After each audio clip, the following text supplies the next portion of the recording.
And in this fine summer's evening, people coming in, and we just got, the usual rules, about 4 or 5 minutes each, and that's it. We're going to start off with our first reader tonight is doing their debut as well, and all the way from Malaysia. We've never been there before. You please welcome Juliana Heng. Thanks, Finn. Hi, everyone. I'm Juliana Heng from Kuala Lumpur, Malaysia. If you have not been to Kuala Lumpur before, you did not miss much. Yeah. We are just the Asian version of Birmingham.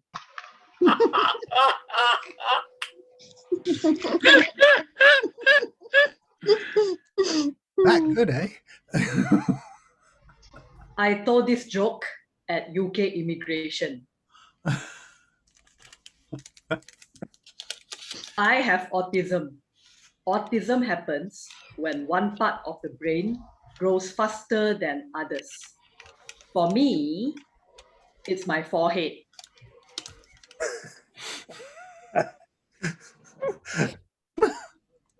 Well, less of a forehead, more of a foreign. Advertise your business here.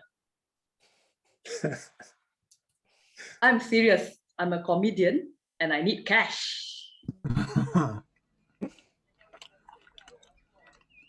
Because of autism, I'm a bit slow. When you all listen to jokes, you will laugh immediately. I will laugh a bit later. Tomorrow.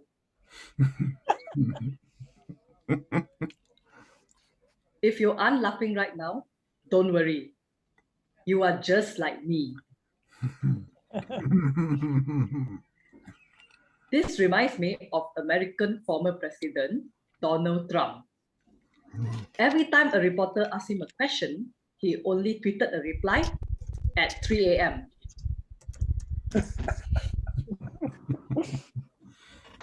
Donald was saying that the COVID-19 is the Chinese bad flu. I may be Chinese, but don't worry. You won't get the COVID-19 from me through Zoom. But because I'm autistic, you will get it tomorrow.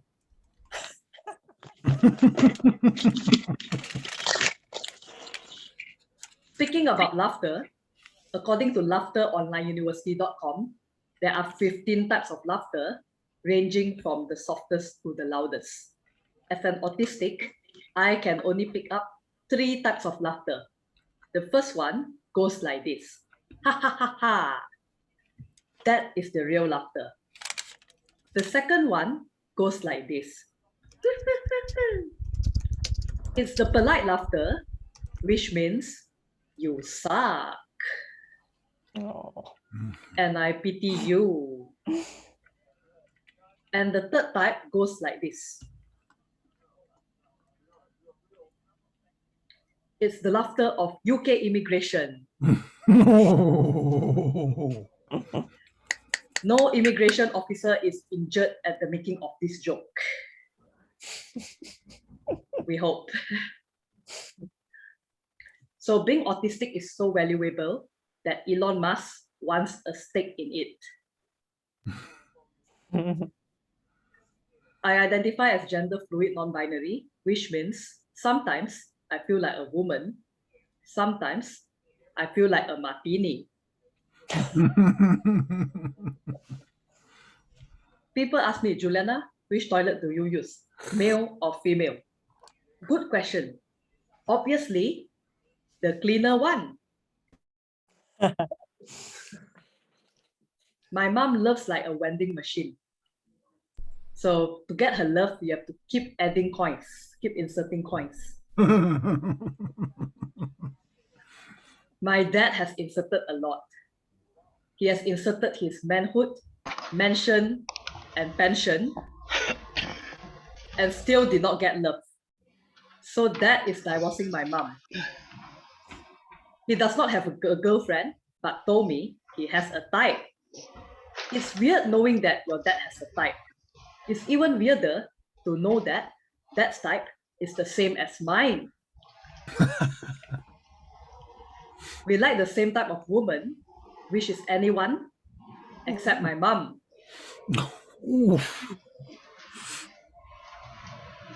So recently I came out to my dad.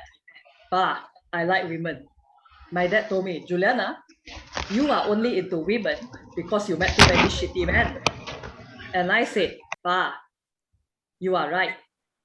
I met you. So before I go off, I would like to leave you all with this. I may be autistic. I may be different. But my capacity to be an asshole is the same as everyone here. Thank you so much. I'm Juliana Heng. Thank you. Okay, so unmute yourselves and give a big round for Juliana. That's a great. Bravo. Oh yeah, that was hilarious. Must have been better. Oh yeah. Wow. This Portuguese guy, you know. Come back, please. You were great. Thank you. Thank you, and good morning. Good morning. Thank you. Feel free to come again. You know, every time you see it. Yeah, please. Yeah. If you put your email, or if you haven't done it, and you'll get on the mailing list for this, so you'll know when the next one or when the shows are coming up. Thank you. All right. Next up, another of our early birds. Please welcome Laura Gravel. Thank you very much, Fen. I'm happy to be here. And I've decided to start off with a piece, as this coming week is Refugee Week. I'm going to do my Girl Walking Across Europe piece, which has also been made into a collaborative video, and I can put the link to that later on the chat. So this is Girl Walking Across Europe. Let's watch a girl walk across Europe. Walk across Europe with a backpack and a cat named Hermione Wob. And as she walks, people join her, not to tell her to go home, not to warn her off the borders, but to give her flowers and biscotti and an embroidered cloak, and to walk beside her across the boot of Italy, where the sea captain did not get arrested for saving her from the sinking boat, but was lauded and crowned with roses, where the embroidered girl walks on with Hermione Wob to arrive at the Austrian border, where she is not sent to a refugee camp, but where the chancellor greets and gifts her with a handsome horse-drawn carriage, where she rides and parades with a brass band through a Vienna that throws her kisses, where at the city's edge, she gets out and asks to walk on, calling Hermione Wob to her side, walking along the Danube with blue in her hair and honey on her lips, where she waltzes on, copper skin shining, singing an ancient chant.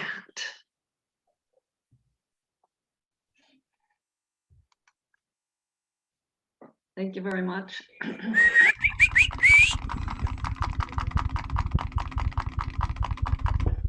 Thank you very much. I'm a little shaken today because my son recently had surgery, but the show must go on, and with COVID, we can't go to him, can we? So here I am. and I will, hang in as I can today. He's okay, but it's kind of shakes you up. It was surprise surgery, not planned.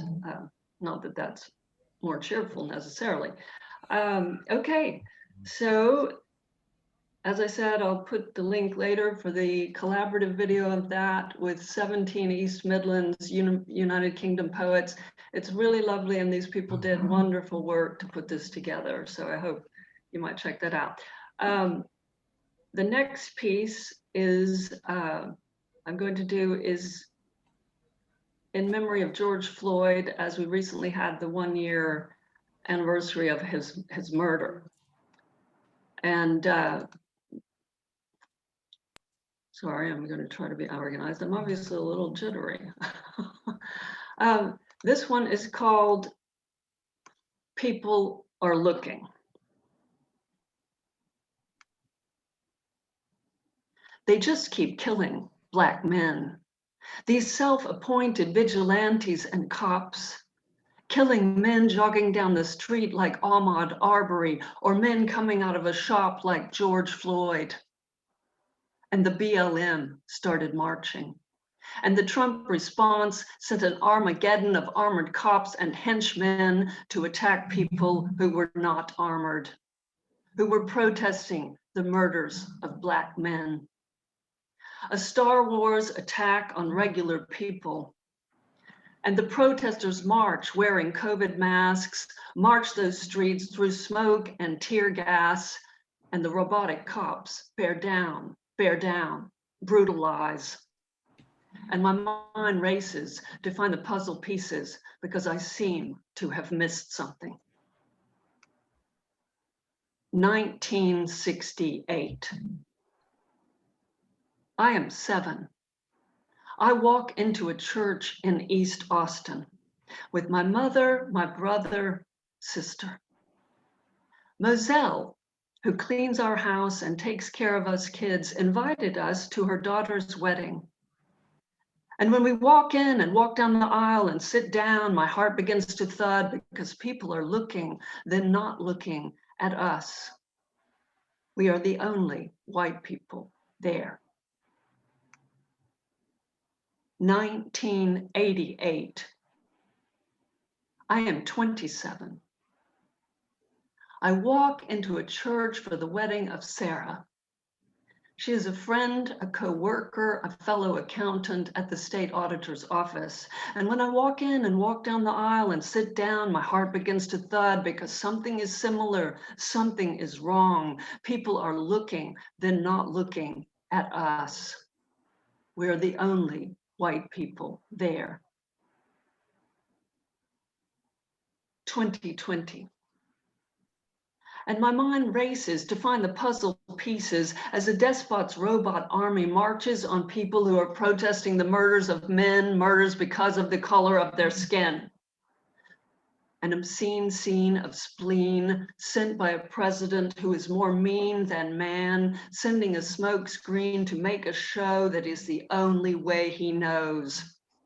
And my heart thuds and my mind races to find the puzzle pieces. 1968, 1988, 2020. And I look back and ask, Sarah, where were the other people from the office? Why did none of them come to your wedding?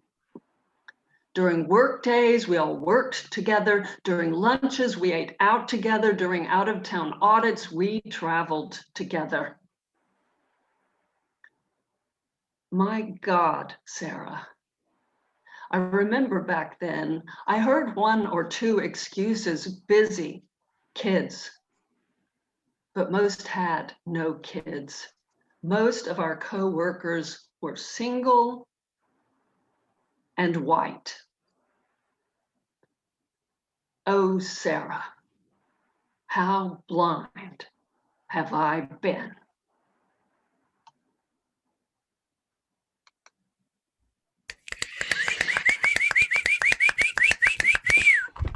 Thank you very much. Powerful stuff. Oh, thank you. Thank you. Oh. Thank you very much. Glad you made it. Glad I got you on early this time as well. Thank you. I hope your son gets recovers promptly, shall we say, from and you as well, of course. Thank you very much. Thank you. Okay, next up, Michael Sindler. Hello, everybody. Thanks for having us here, Finn.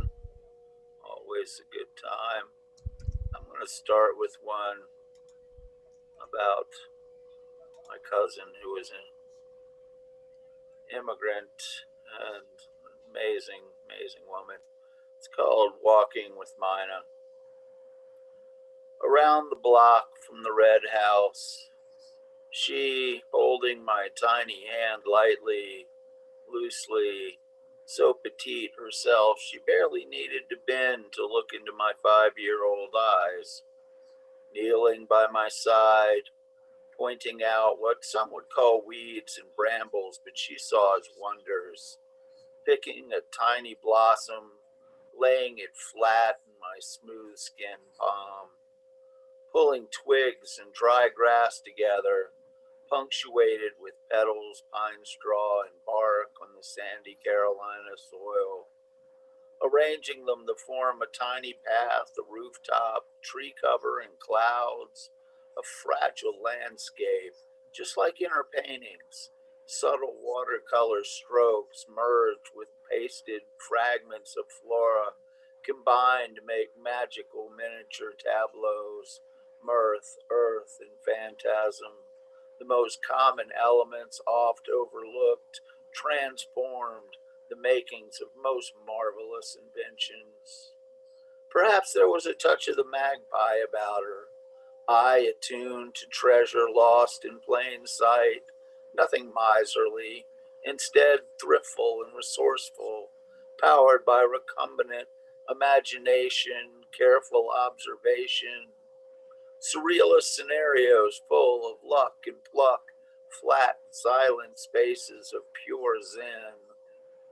That twig, that petal, that seed, that thorn, each had its own story and each played a role, part of a story laid upon the smooth, white, rippled stages of processed pulp, dried thin in rectangles.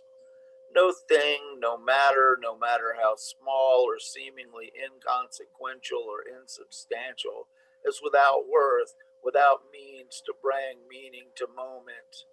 Each fragment and sliver of matter on earth contributes, dances along in the continual act of being. Attuned, seeing scent set out on planet's endless carpet, collage of unceasing possibility, ever varying view, each treasure picked a new chance to point to perfection. Having shown me this giant, quiet way of seeing small, this ever altering elemental lesson, she took my hand again, and her withered, paper, brittle bone fingers led me up the walk, brought me inside, set me by the window, and made me cocoa.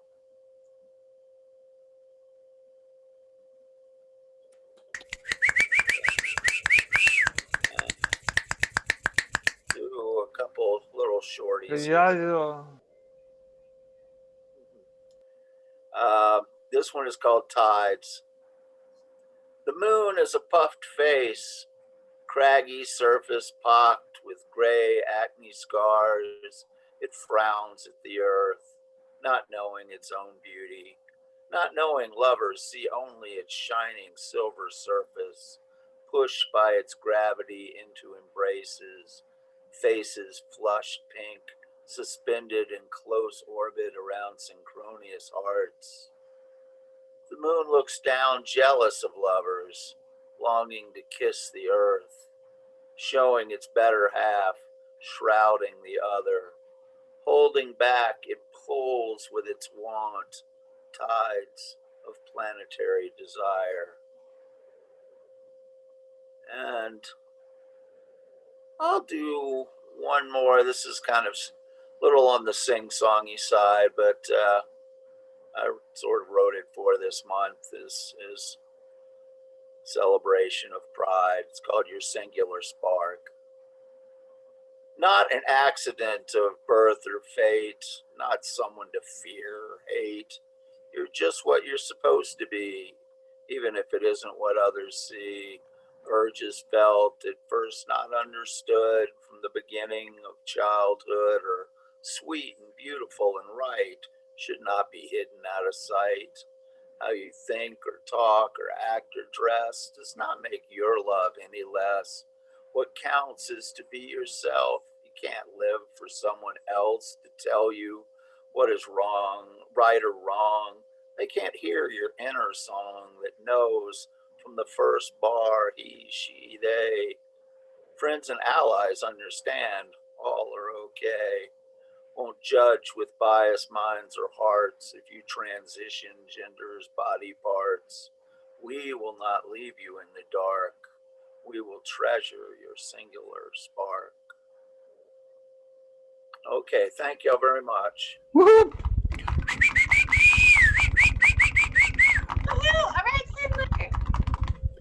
Thank you, Michael. Thank you. Thank you. Wonderful stuff. Okay, and Thank I'm you just once gonna more. real quick just throw in the chat. I will be doing a feature at Finn Bell's wonderful Fincabulary open mic on the 17th, which is really always a good time. So thank you all again. Thank you. Okay, next up, let's see her here. Lisa Johnson. No. Sylvia Ang. No. Bridie Breen. No. No, 4 in a row. Okay. Next up, we'll go with Kizzy.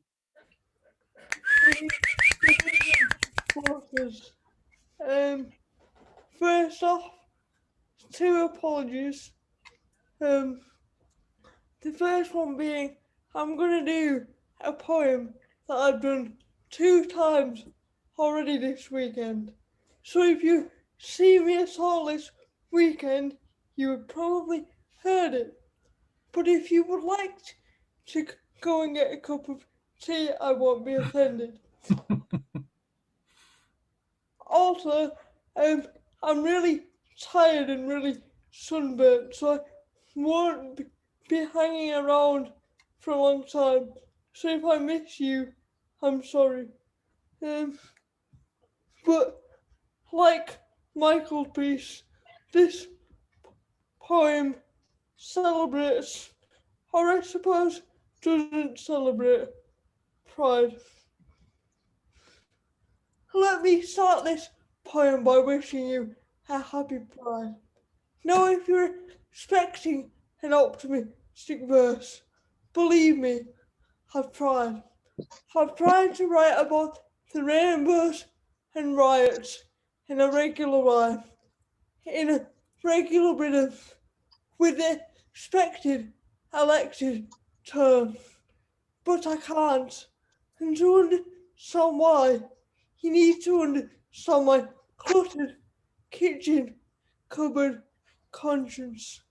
It's the 30th of June. Today in my kitchen there's a dinner between my social circles. I find the cutlery. It's different sizes, versions for people to hold on to. I extract them from the cupboard that's filled with everything, from batteries to the key to the lock that doesn't quite work. I carried away to them towards the group. At my table, I'm having 2 conversations.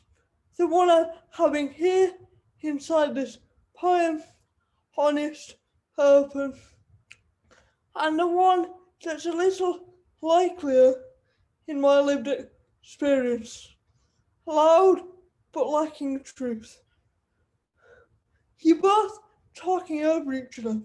My brain is split unequally in half, and the key to the door still doesn't quite work.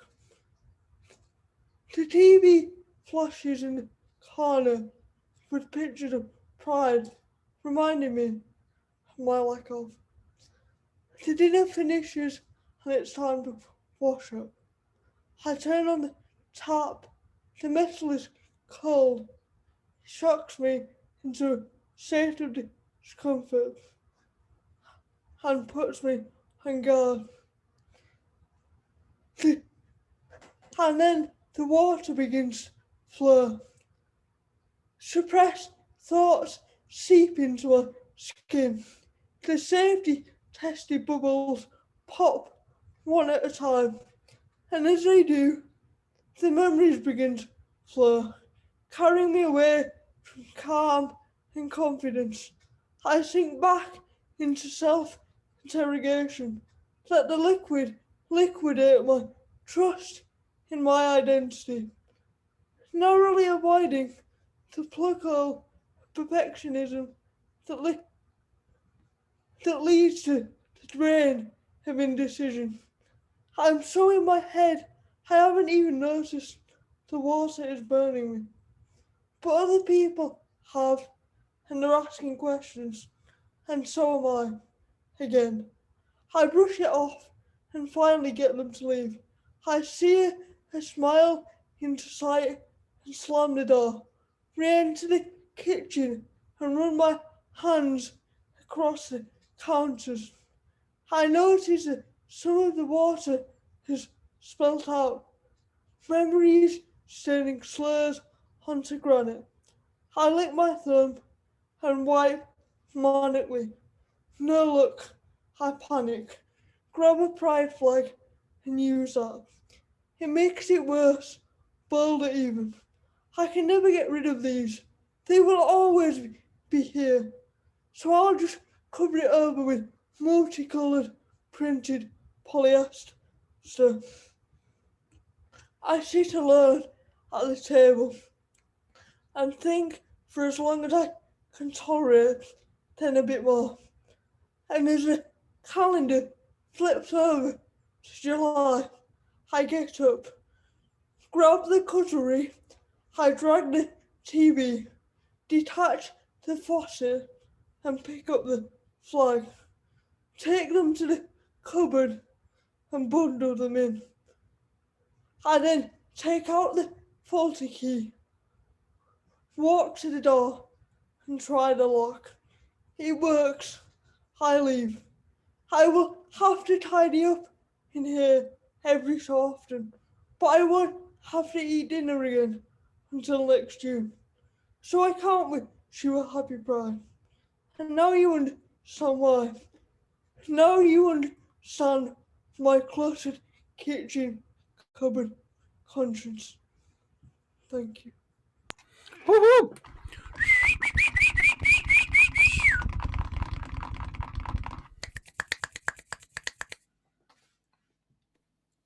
Oh, thank you, Kizzy. Thank you. Brilliant. Once more. Brilliant always. And yeah, thank you. And hope you had such a great night and Friday there. As I say, sorry I couldn't stay for that long, but the taxi customers wouldn't were fast. Okay. Please welcome now Miha.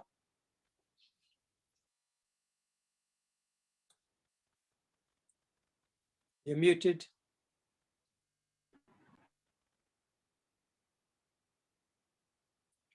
Still muted. I don't know what happened.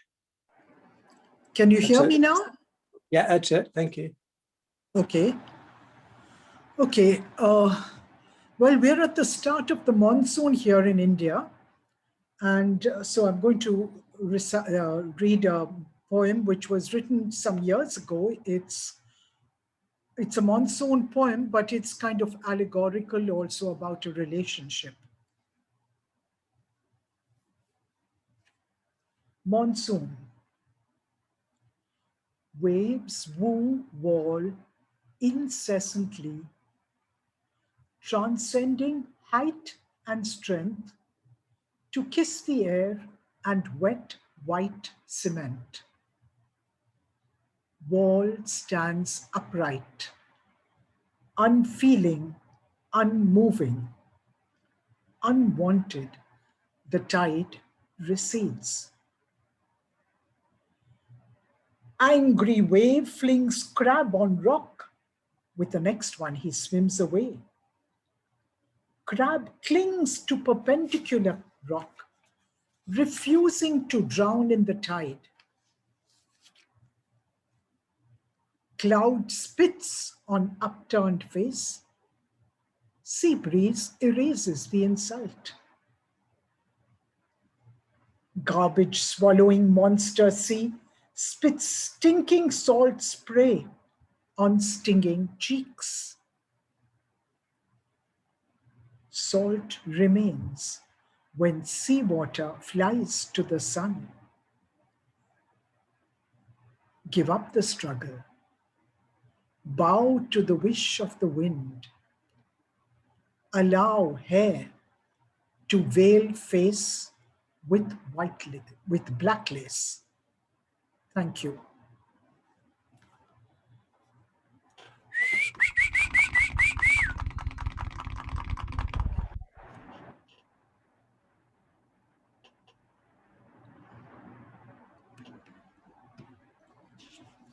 Oh, that's all. I don't have, I'm not saying another one just now. All right.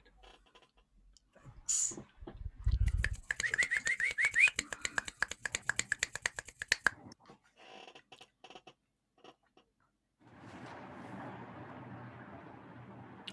Finn, you're muted.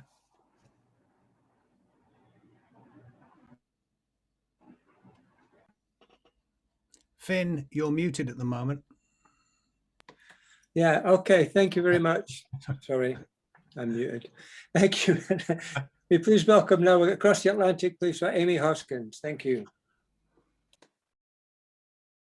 Thank you. This is one that I wrote. Can you hear me okay? This is one that I wrote traveling back and forth, taking my husband to work and back when I have appointments. We have one car. It's called Progress for Some. Pearl sticker on Spring Street and Dickerson Pike. A man hunched over his car needing a new tire. Maybe that tire wipes him out financially. Maybe he feels that ache in the heart, weary of history repeating shot after shot. Knee on his neck, not literally, but he screams inside. Can't breathe in this so-called society. The bus stop across from Walmart, Berry Hill, is life-threatening. You have to cross 4 speeding lanes to get across the street to the bus stop. A green strip of grass, no sidewalk, just a bus stop sign and a very steep hill. The homeless beg at stoplights. It's all they've got, distraught. I can give them love and namaste. They nod and give one back. I remember them and they remember me. Even on gray days, flags wave like tin soldiers for the USA and Tennessee at car lots along Dickerson Pike. Driving along, it feels and breathes as though I'm living in a small town with all the elements. Multiple trailer parks, land suddenly for sale, remnants of an old restaurant, produce stand, and Pickett's fireworks stand behind the big house, now covered in graffiti next to the Dive Motel. The road is pockmarked and waits for a new Job Corps infrastructure plan. Everyone and everything seems to be waiting for something else, for the bus, the change that is bound to come. We hope. Progress. Where will the tornadoes take us waiting in the trailer parks? Wild roses and delightful names for streets are misnomers pointing now to an ancient ideology. The home. We are home, waiting for that squeaky wheel to kick in. Meanwhile, look out for people walking alongside the road without sidewalks. Ambulances and fire trucks mean you stop and let them squeal past. All the elements are here, the makings and magic of progress. Otherwise, the Wild West will envelop Dickerson Pike. One day it might look like progress for some. If not for the people here now, where did they go? All along the road, so many stories untold. That was gorgeous.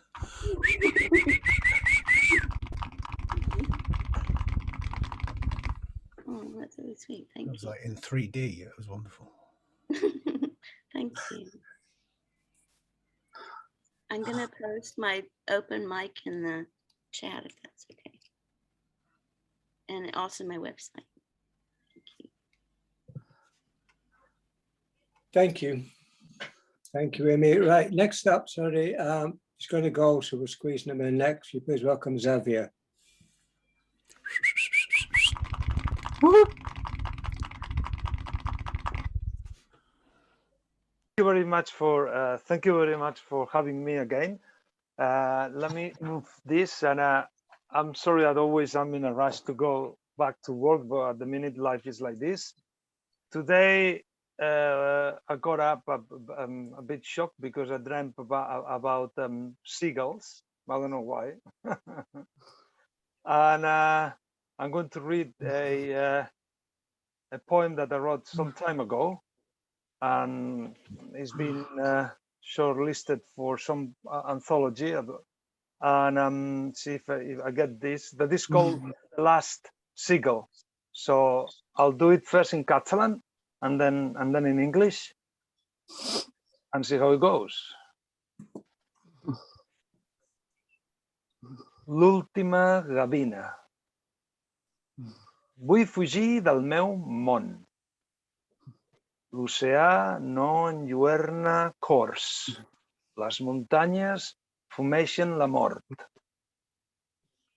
La vida grinyola en un fort. No vull volar. El cel és ple de plàstic, de monstres d'argent, d'esteles de metall. És un suplici exponencial, no satisfer l'impuls natural de volar en l'aire lliure, en l'espai, admirant els blaus del mar. No vull volar. Els núvols orinen àcid, l'aire dima el cos, el vent és la mort. Només menjo memòries, regiro fulles i runes, trobant merda marcida i la vida extingida. No vull caminar, els boscs cremen, els arbres s'han decapitat, els capolls s'han rovellat. Memòries invisibles em fan somriure de bon matí a la platja, cantant en tot drap. No puc volar, el vent s'ha mort, el cel s'ha congelat, l'aire s'ha cremat. Cluc els ulls, ric. L'endemà és l'eternitat. Thank you. And now I'm going to read it. Oh, thank you very much. In English.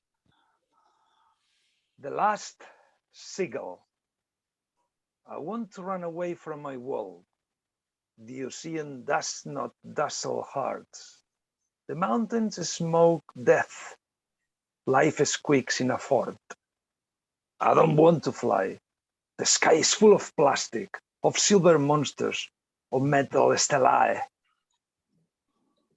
It is an exponential torment, not satisfying the nature impulse, of flying free in space, admiring the blues of the sea. I don't want to fly. Clouds urinate acid.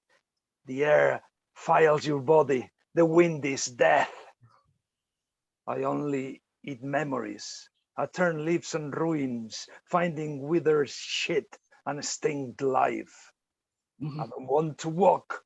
The forests burn. The trees have been beheaded. The cocoons have rusted. Invisible memories make me smile. Early morning on the beach, singing to the fullest. I can't fly. The wind is death. The sky is frozen. The air has burned. I close my eyes. I smile. The next day is eternity. And that's it for today. I don't have time for more. Thank you. Thank you, Xavier. Good luck. Don't work too hard. Thank you. Okay. Next we have, go back here now. Chris. Hey, thanks for letting Thanks, me Finn. Hello, in. everyone. Hi, it's Chris Everything Begg. again. Oh, sorry. Me? It's you. I forgot this. Yes, You, Chris. cool. Okay. Here, sorry. So 2 poems tonight. One new, one kind of reworked a little bit. New one is called Portent of Death Avoided. I enjoy sketching, drawing people, things, places I have been, and faces I have seen, and saw a little girl at the airport lounge, drawing in her book opened past already drawings of people, things, places where she'd been, faces she'd seen me. She's drawing me. It was clear as she looked up and back to her drawing as her pencil dancing on the page. Her age was young, unknown. My age, old enough to be drawn by this young artist and her soft pencil. Pencil stops, she looks again. Again, she stops, then walks to me. Me, an old man. She takes my hand in hers, looks up with tears in her eyes. She smiles and says, why can't I color you in? Inside, you're only black and white places where colors should be. Be like me, she says to me. I smiled and said, thank you. You have begun with your smile that dropped a splash of color, coloring me in just a little bit today. Okay, thank you. Right, the second one is next, I always go a wee bit of explanation before I read this one. Next Friday, there's a rather important football match or soccer match taking place, and Scotland is playing England, and that is very important.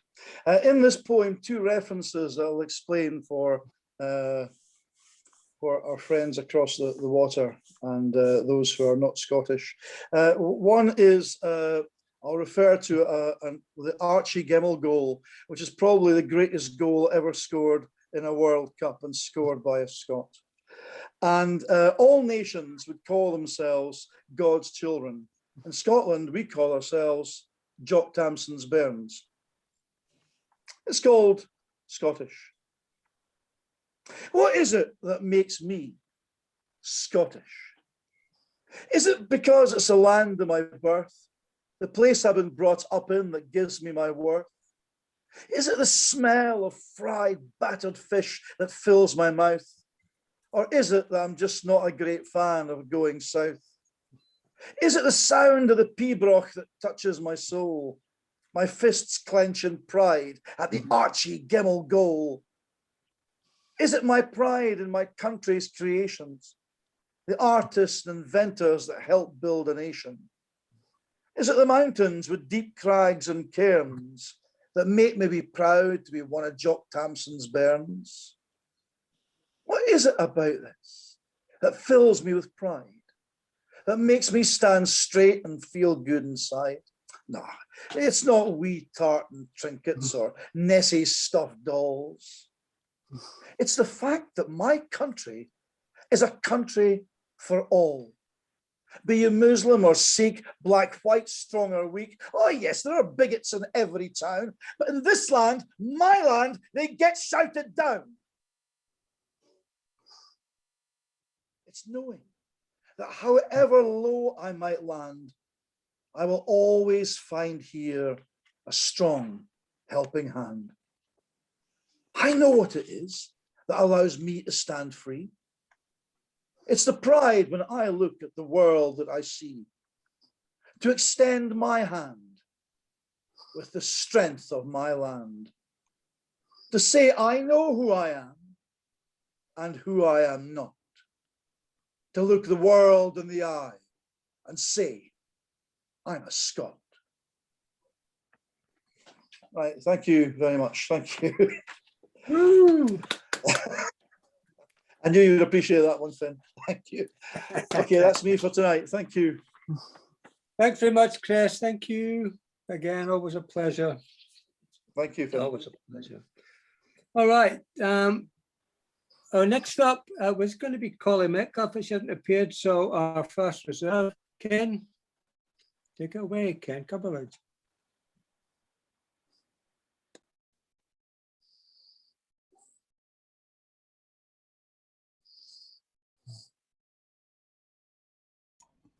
That would be good, wouldn't it? Yes, unmute, Ken. There we go. Right. This first one, a couple of you may have heard me do recently. It's quite a new poem, but it describes an event that happened in my life a very long time ago on a particular day. It's called In Julie's Room. I can remember everything but the undressing bit. My fingers know no lingering ghosts of buttons, clasps, shoelaces, zips, of whether we helped one another out of layers, into love. I'd like to think we did. Strange not to retain the choreography of how we came to know ourselves as us at last, rejoiced in, understood. You'd think I would, that I could call the process readily to detail's grateful eye, as with all that passed between us on that autumn afternoon in Julie's room. Julie, who we barely knew. A music student, wasn't she? Someone you'd met at college. A friend, you said, though from the way she'd tilt her head and gaze at you, I thought it plain she harboured quiet hopes of being more. Called away by work, she'd let us stay, sat on the floor, playing her records. Holst, Debussy, talking low or not at all, and sipping schnapps. Fire in a glass. Bright. Apple red. We used her bed, consigned our shyness to its loose, untidy wind of sheets to catch us as we fell one to the other, then to sleep for a drifted hour or so, till waking, dry-mouthed, tousled, awestruck at our own audacity and fearing her return, we fled, snuck out like thieves, ran headlong for the bus, left Julie to discover the forensic truth of us. On the top deck into town, we huddled, clung as if the world might any minute fall away, tongues humbled, stunned and stumbling over how we'd ever find the words to fit the way we felt, no, better, knew ourselves to be. Free, unburdened, broken with the past, all calendars recalibrated, all we'd known with others rendered null, and we new minted by a paradox that still bewilders me. Does it you too? How making love made virgins of us both that afternoon in Julie's room. Thank you. I've got one more poem to do. This is by way of a proposal. Let's you and I be atheists together. Eschew all creeds, acknowledge no invented deities. Mono, pantheic or trinitas, facsimiles, mere embodiments of human traits and frailties, the people's opium. Let's put no stock in orthodoxies, hierarchies, that shit, the mechanics of oppression gussied up as holy writ, nor set no store by karma nor nirvana, trust no carrot and stick covenants of paradise to come. Be numb to numerology, make no apology for finding nothing in it but a game that's strictly zero sum. Let our fetishes be kinky ones, not superstitious totems, no rabbit's feet, no lucky pants, no dried out monkey scrotums.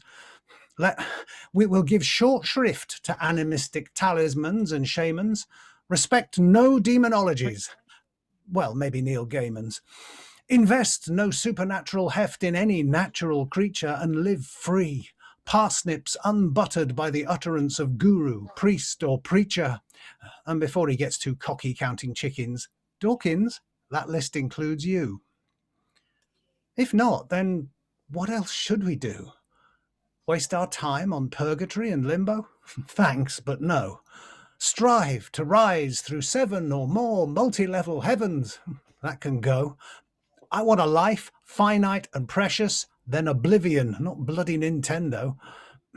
Don't get me wrong, I'm not depressed, not here suggesting we be nihilists and cynics, locked in endless self-analysis, expensively examining our existential angst. Let's be jaw-dropped, gobsmacked, awestruck by the wonder of it all, and let that wonder be enough. How much more wonderful that there's no plan, no architect, nobody to thank. So come on, baby. Let's apostatize. As rational adults, let us consent to this descent, be dissident in word and deed, and rise to meet life's challenge clear-eyed and eager. 'Cause, to misquote Neil Diamond and the Monkees' debut single, I saw your face, now I'm unbeliever. Old habits have a habit of persisting, though, so you mustn't mind it too much if I worship you a bit, make sacrifices, lay my votive offerings at the altar of your days. Because I believe in us, you see, in you and me, religiously. To this I promise to be true, that if you'll have me, if I'll do, I shall keep faith with you and pray you'll stay. Thank you, everybody. Sorry about the background noise. I've got some people having a party in the garden next door and I can't close the window or I'll suffocate. Hope it wasn't too intrusive. Thank you. It wasn't. Thank you very much, Ken. Thank you. Thank you for popping into that. Always a pleasure. Okay, we're moving on now. In the ever-moving playlist we have. We're across to Mexico now. Another debut. Blotter, will you please welcome Ronnie? Are you ready, Ronnie?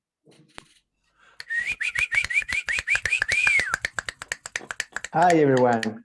Yeah, I was checking a little bit my stuff. Can you hear me okay? Yep, fine. Yeah, okay. Well, I'm going to show you 2 poems. The first is going to be only on Spanish because I'm still working on this process of translated on English.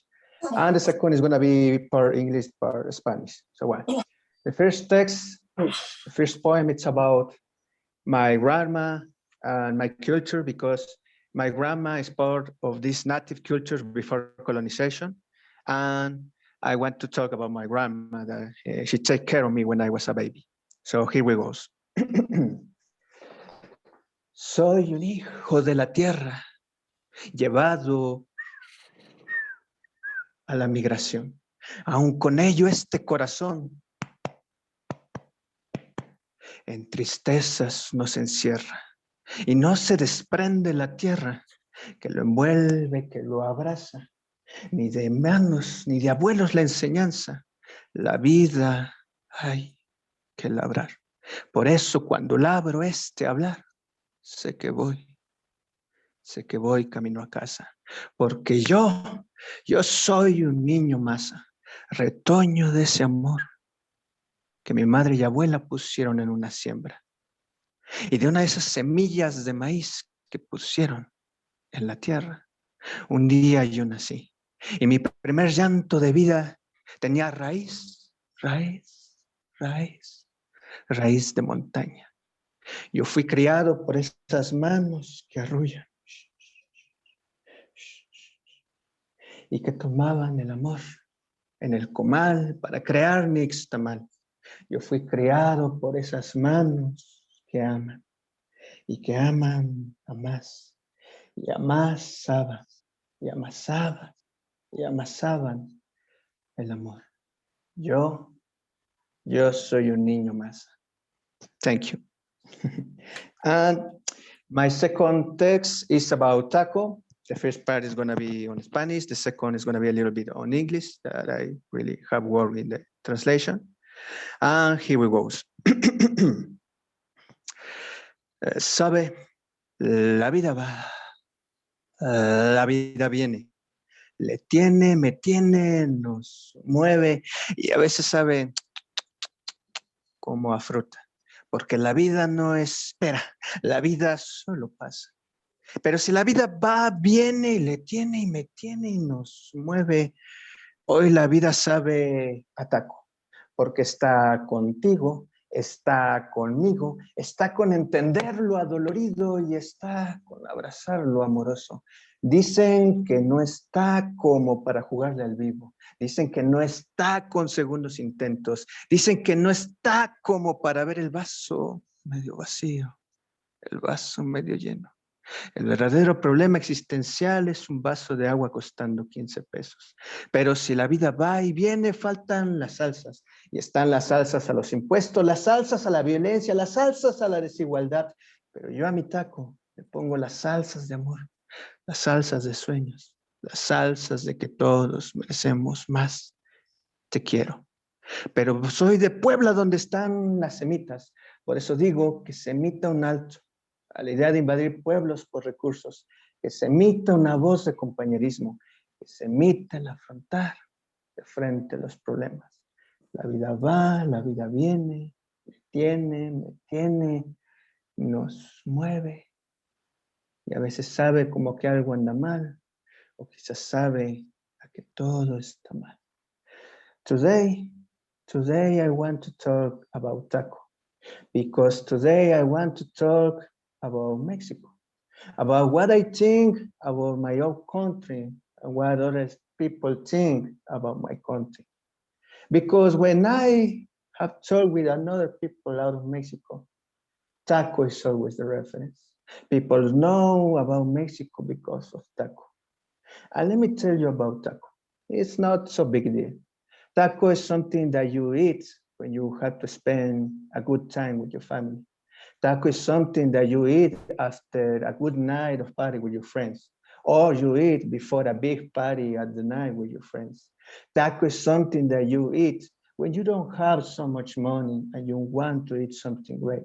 But also taco is something that you eat when you have a lot of money, but you want to eat something great. And taco is in the north of Mexico, in the south of Mexico, in the center of Mexico, it's made in more than 60 ways of taco. You can find more than 60 ways of taco. And you can find in different kind of streets, but in the same kind of streets. You'll find taco in the same street where there's violence because an stupid idea of war against drugs without taking care of innocent people. You can find taco in the same streets that a lot of people have to take to go to the war when they work so hard and they don't have enough money to survive. So eventually they have to emigrate to USA or another place. Taco is in the same street when you go to school. Taco is in the same street where works the girls, the man, the child, the poor, the rich, the stupid politicians that create stupid and unfair laws. Taco is in the same streets where you can find people that survive to colonization.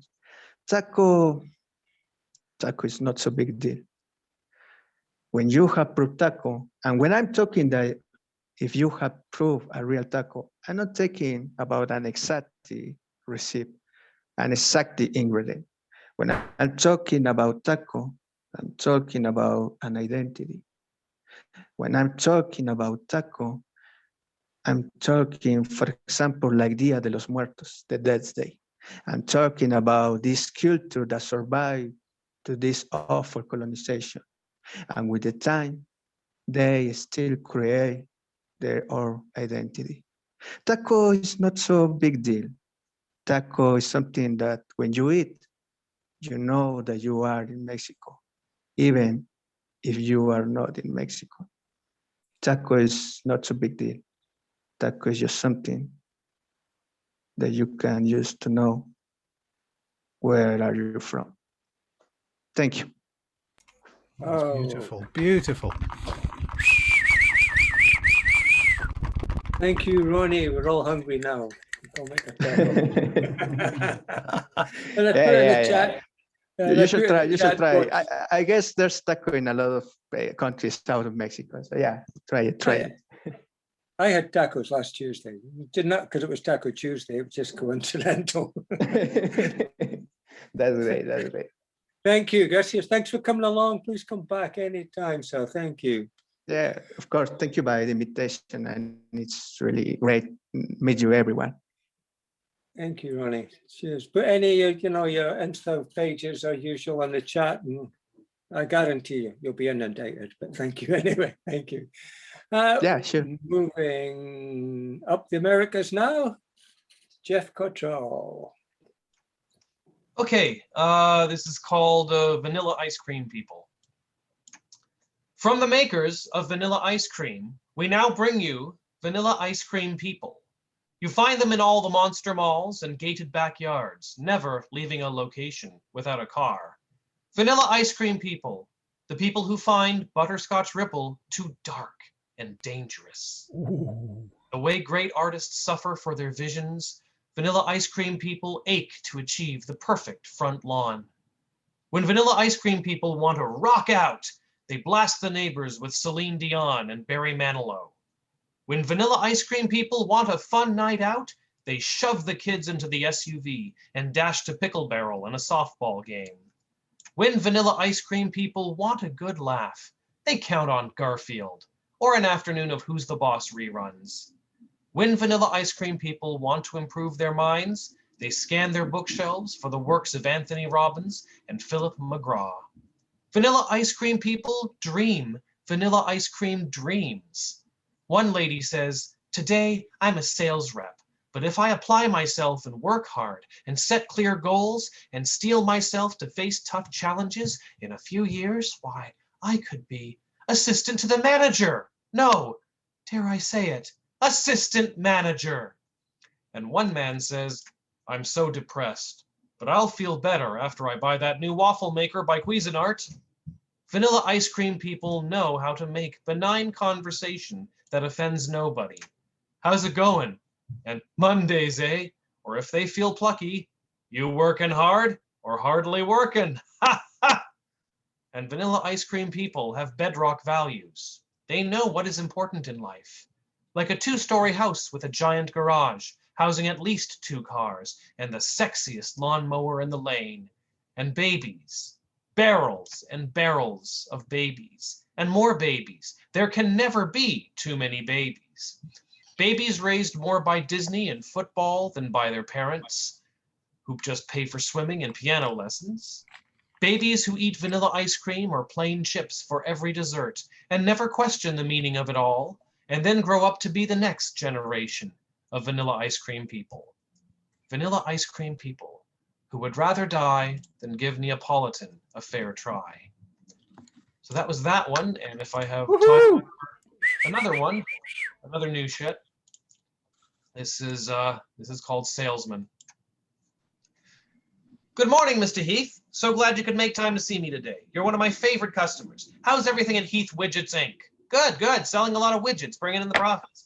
I'd like to think we've been playing a big role in your success. How's your wife these days? Good, good. She's doing well. And that son of yours, how's he? Oh, he died 2 years ago in a freak road accident. That's terrible. So sorry for your loss. But let's get straight to the point.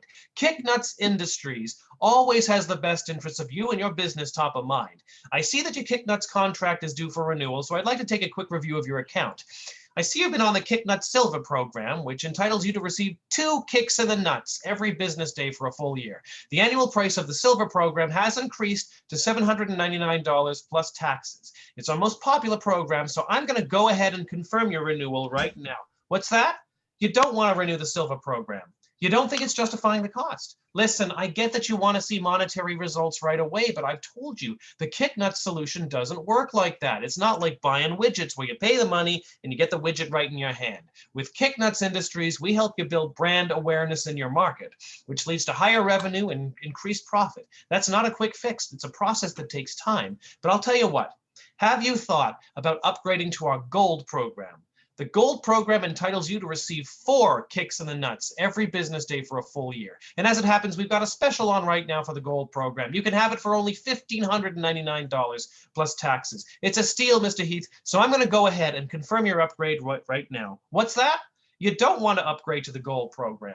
You're a little skeptical that it's right for you. Listen, I know how scary it is to make a change, but that's a part of life, Mr. Heath. You've got to take risks. If you don't take risks, nothing ever evolves and your company stagnates. We're just trying to help you grow your business and fulfill your market potential with our unique talents and expertise. But I'll tell you what, as it happens, the Gold program is now available with a special offer. On top of the standard 4 kicks in the nuts every business day, we can give you 2 nipple yankings for an extra $500. Again, that's 4 kicks in the nuts and 2 nipple yankings every business day for a full year at the low price of $2,099 plus taxes. It's a rare opportunity, Mr. Heath, so I'm going to go ahead and confirm your upgrade right now. What's that?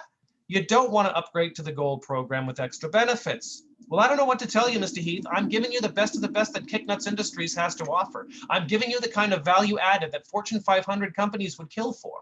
But I'll tell you what, I'm not really supposed to do this, but you're one of my favorite customers, and I sure want to keep this relationship going for at least another year.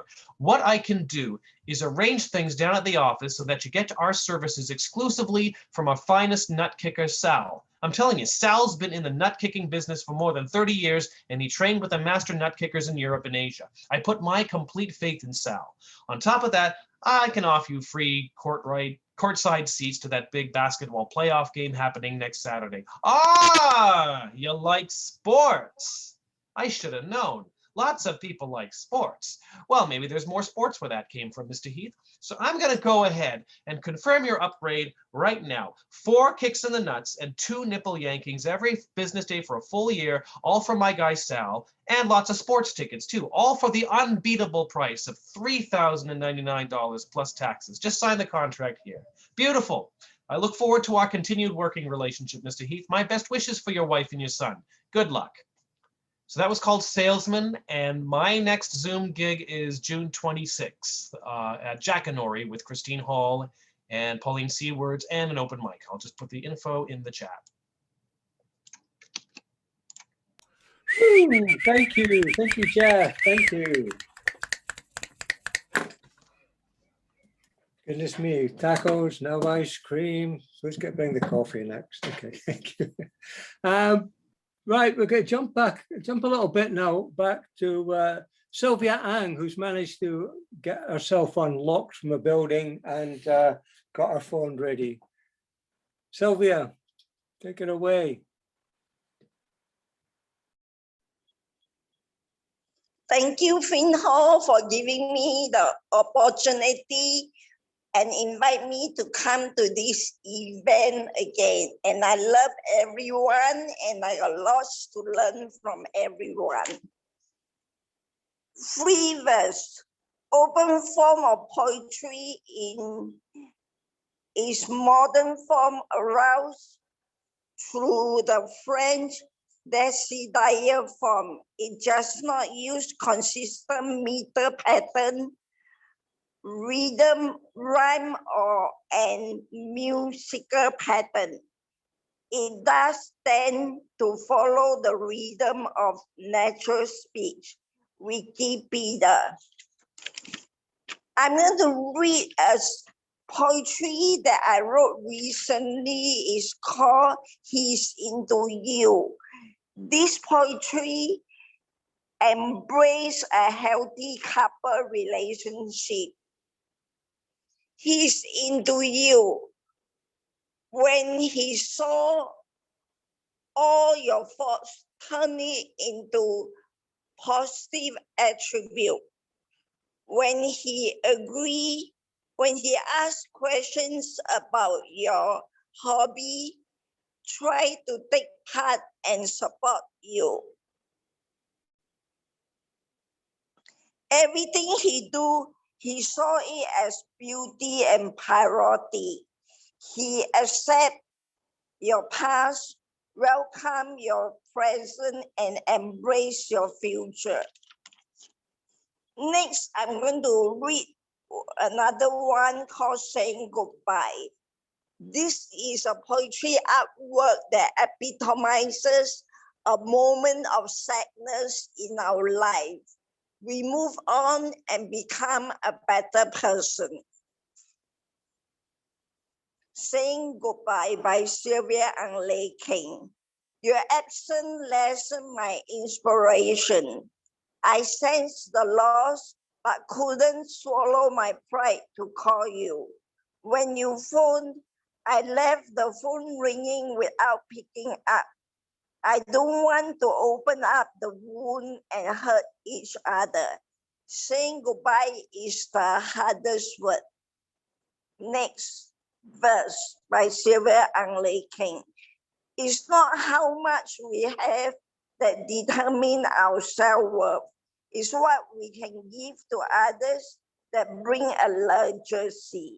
Next verse by Sylvia and Lei King. When you love yourself, you empower others to grow. Next is a verse called Sea, written by Justin Lim. Oh, great mother sea, pearls on the seabed everywhere, great coral reef. I thank you. Thank you, Sylvia. Thank you. Woo. Your phone stayed working this week. Brilliant, brilliant. Thank you very much. Thank you, thank you. Okay, someone else who's had a bit of problem today, a power problem. Richard Harry's back from being a power cut. Hi, good evening. We had a power cut and you all disappeared for 20 minutes. So anyway, can I just mention, I can't join in on chat because I'm on a portal, so I'm not ignoring you. I've thoroughly enjoyed everyone I've heard, but I can't say that was lovely because I'm on a portal. Anyway, some of you will be bored with hearing that, I'm sure. I wrote one this afternoon, and I thought you might like to hear it. It's called A Tale of Hope. I have never heard of Christian Eriksen till today.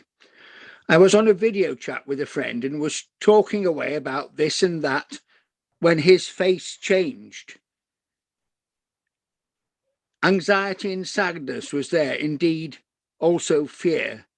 He told me he was watching a football match and that someone had collapsed on camera and might be dead. A CPR was being administered in a very prolonged way. Oh, it was a really famous guy, someone that most, but not me, know of. The drama continued. The players shielded the scene as others worked to save his life. After a long time, a worryingly long time, they took him off the field on oxygen, so at least that meant he was alive. So many on the field, the players and the crowd shed tears. Apparently, commentators on TV too. There was unification in fear, love and grief. Everyone acted well. No hatred displayed from anyone. For a change, it gave me hope for humankind that we could unite this way, as I so often fear that we cannot survive in all the hatred all the time. And it was, I could just see everything expressed in his face, and there was nobody shouting it was his fault. There was no racism. There was no I hate the Danes. There was nothing. There was just people caring. And quite often in situations where there should just be caring, there's lots of nasty things come out. And I was asked to submit a poem about peace for a anthology about peace. And I submitted this one and it was accepted. And so it came out 2 weeks ago, and I'm told by the publisher that it is now the #1 international bestseller on Amazon. And of course, that's because of the other 143 poets, not just me. I very much doubt that my charisma or fame had anything to do with it. It's probably more to do with peace, really, isn't it, really? And so I thought I would perform this. And it's called Future Peace Pictured. Peace can come in images, both pale and bright, full of colour and diversity. Peace must come with surety.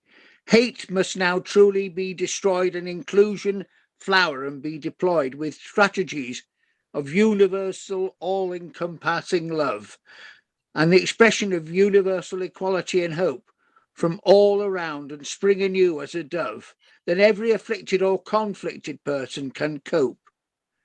Conflict is a tragedy and can be no more. The triumph of peace must mean the end of war. Freedom can and will end hate. Genocide must totally abate. The dreadful destruction that mankind is capable of inflicting upon itself must end. Bringing all together in harmony will be the aim of every person with reason. We must end global acrimony. We must, so that halcyon days will be in season forevermore. And it's a bit idealistic, really. I wrote it a long time ago, so I'm completely amazed. Isn't it funny how something that's so old can circle round and come back?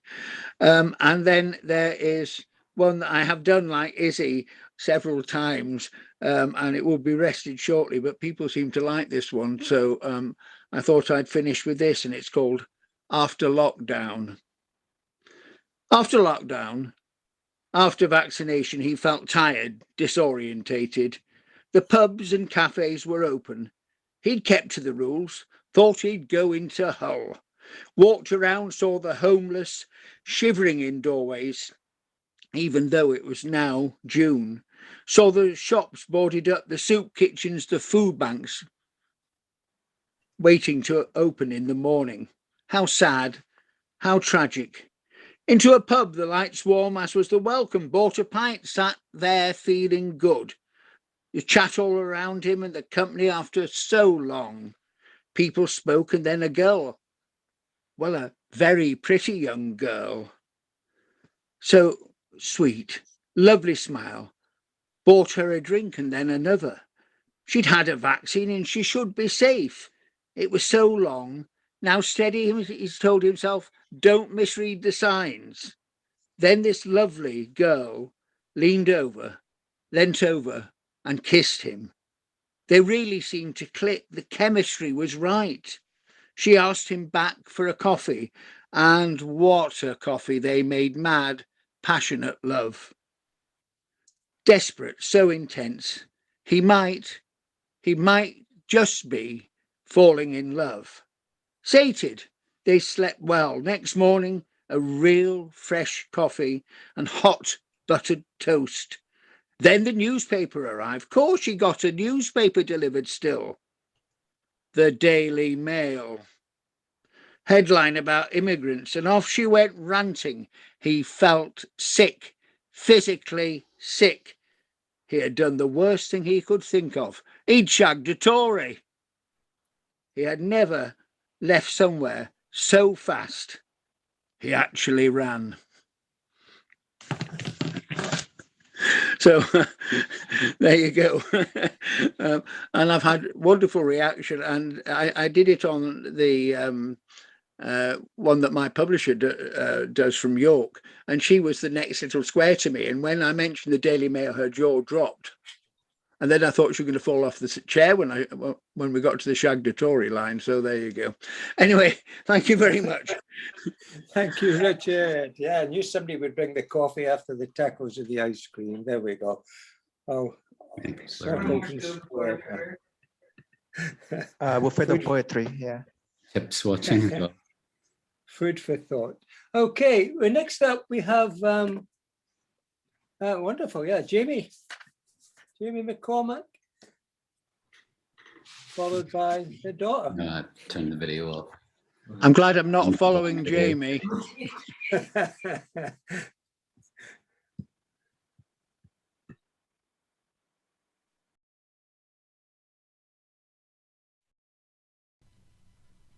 Sorry, I do apologise. I'm not quite ready. I didn't realise I was up next. I'm not following I'm not following the chart, so I do apologise. I didn't realise that was up next.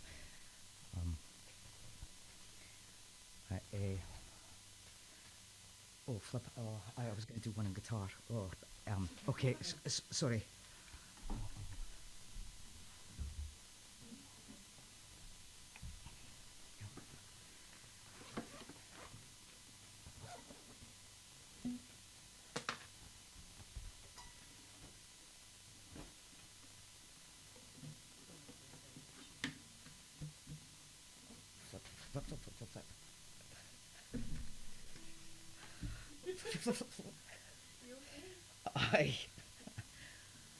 I am doing that awful thing of trying to hurry up, and it's just making me slower.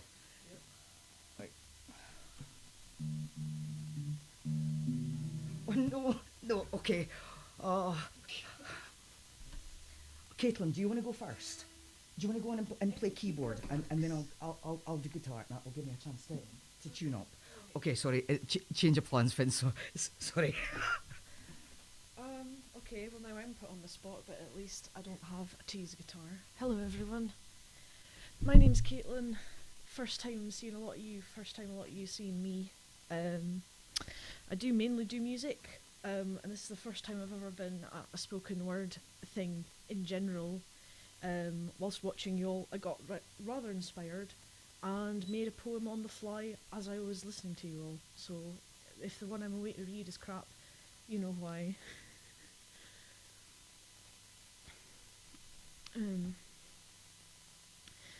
Despite my height of 5'8" and being clearly overweight, I often feel quite small. And not in any nasty way, in fact I hope like so it stays and doesn't change at all. For I take joy in my quiet wee role of being a woman made to console. Despite being only 20, I've not done much, but I've heard plenty. With all sorts of folks from hither and yon I've gotten quite familiar now that most reasons to go outside are gone, and my online presence is a lot less insular. Not knowing my face or my true name, yet having spoken to me long enough, folks will flock to me when times get rough. From how I see it, purely on the basis of being nice, all ages, genders, and nationalities have come to me for advice. They say my empathy is rare, but when I hear that, I get scared because I just hope I'm being fair. For I rarely speak from experience. My own life has been rather pleasant. Surely there are others, informal therapists more informed than I on how to address their plights on the internet at 3 AM on a Saturday night. So I can always mark my words with disclaimers, caveats, cop-outs and eager reminders. I'm just a privileged wee Scottish girl. Don't take my words as blessed gospel. Yet still they come, and how I wish that I could give each one a bosie, anonymous to me as they might be. The point of all this, I guess, what I'm trying to say is, if you need an underqualified Scottish lass to stand as your adoptive tarot reading nan, then by all means come my way. Despite my height of 5'8" and being clearly overweight, in the face of all my dear friends' woes, I often feel quite small. But not in any nasty way. In fact, I hope like so it stays and doesn't change at all. For I take joy in my quiet wee role of being a woman made to console. Thank you. That was brilliant. Woo! Thank you, Caitlin. Fine debut, thank you. Yeah. If I still have time and I'm okay to do so, and the keyboard works, yes it does, I also have a wee song. And this is titled Bluebird.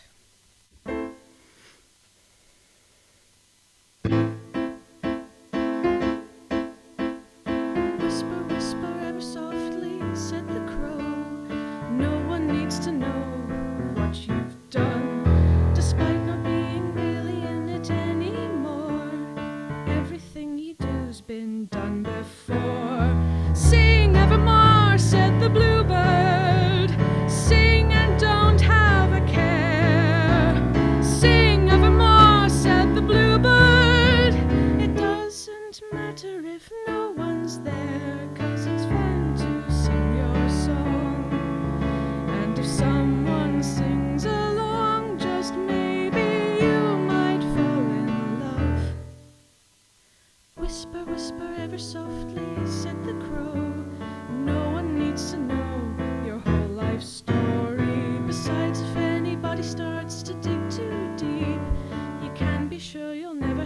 a good night's sleep. Sing evermore, said the bluebird. Sing and you shall be free. Sing evermore, said the bluebird. And you could be as happy as me, 'cause it's fun to sing your song. And if someone sings along, just maybe you might fall in love. Sing evermore, sing evermore, sing evermore, said the bluebird, and fall in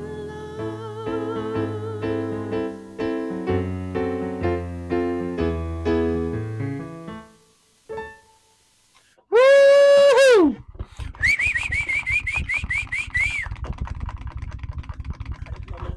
Thank you all so very much. Thank you, Caitlin. Thank you. Brilliant. Right, are you ready now? Hi.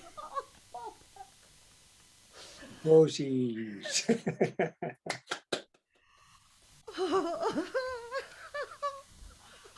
Oh, shite, I'm going to follow that now. You can follow your own daughter there. Go for it. That your little girl, Jamie? Hi. Oh. Oh. Right. Oh, yup. Okay. All right, I'm going to play some shite guitar after that then.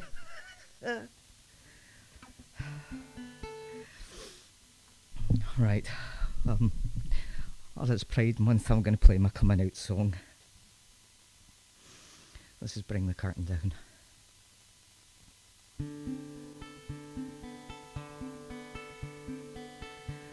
Release the hounds, call out the cars, lock him up in vanilla bars, playing to the crowd you want to please.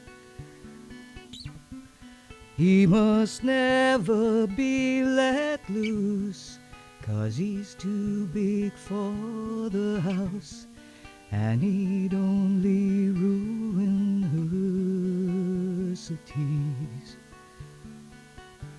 So who you gonna be when the lights go out? And who you gonna be when the curtain comes down?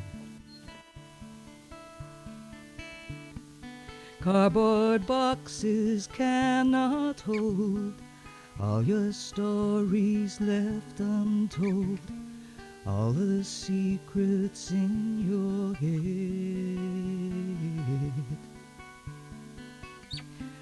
Underneath all of that flesh, you were living a slow death, better off that you were dead. So who you gonna be when the lights go out? And who you gonna be when the curtain comes down? So who you gonna be when the lights go out?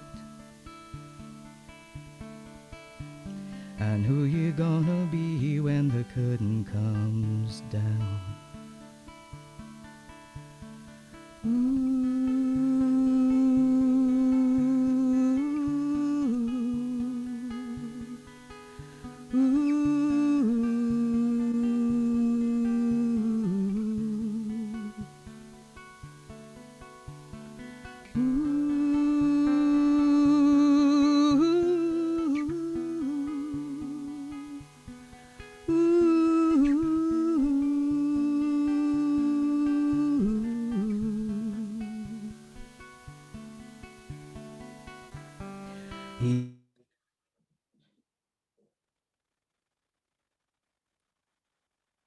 Oh, and he's froze. Damn it. No, it's amazing. You denied all that you were, but you fed the Minotaur that you kept locked up within Pandora's dressing box.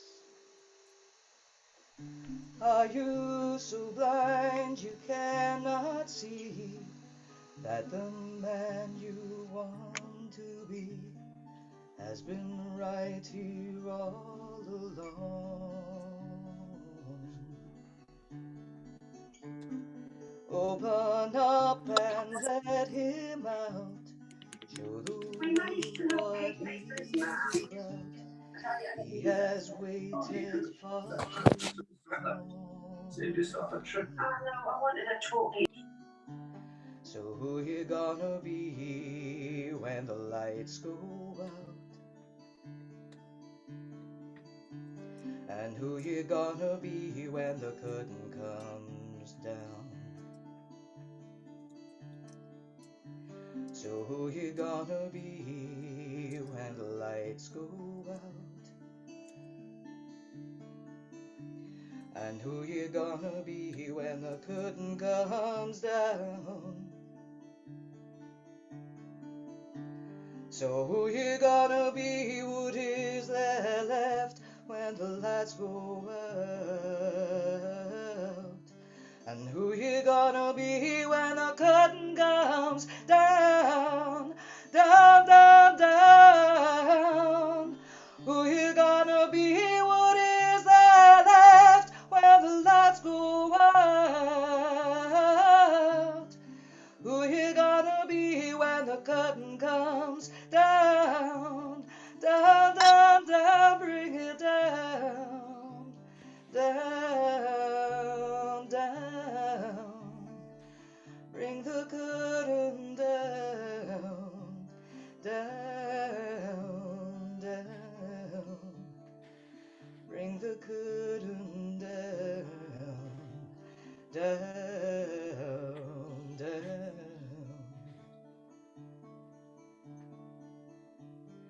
It's time to bring the curtain down.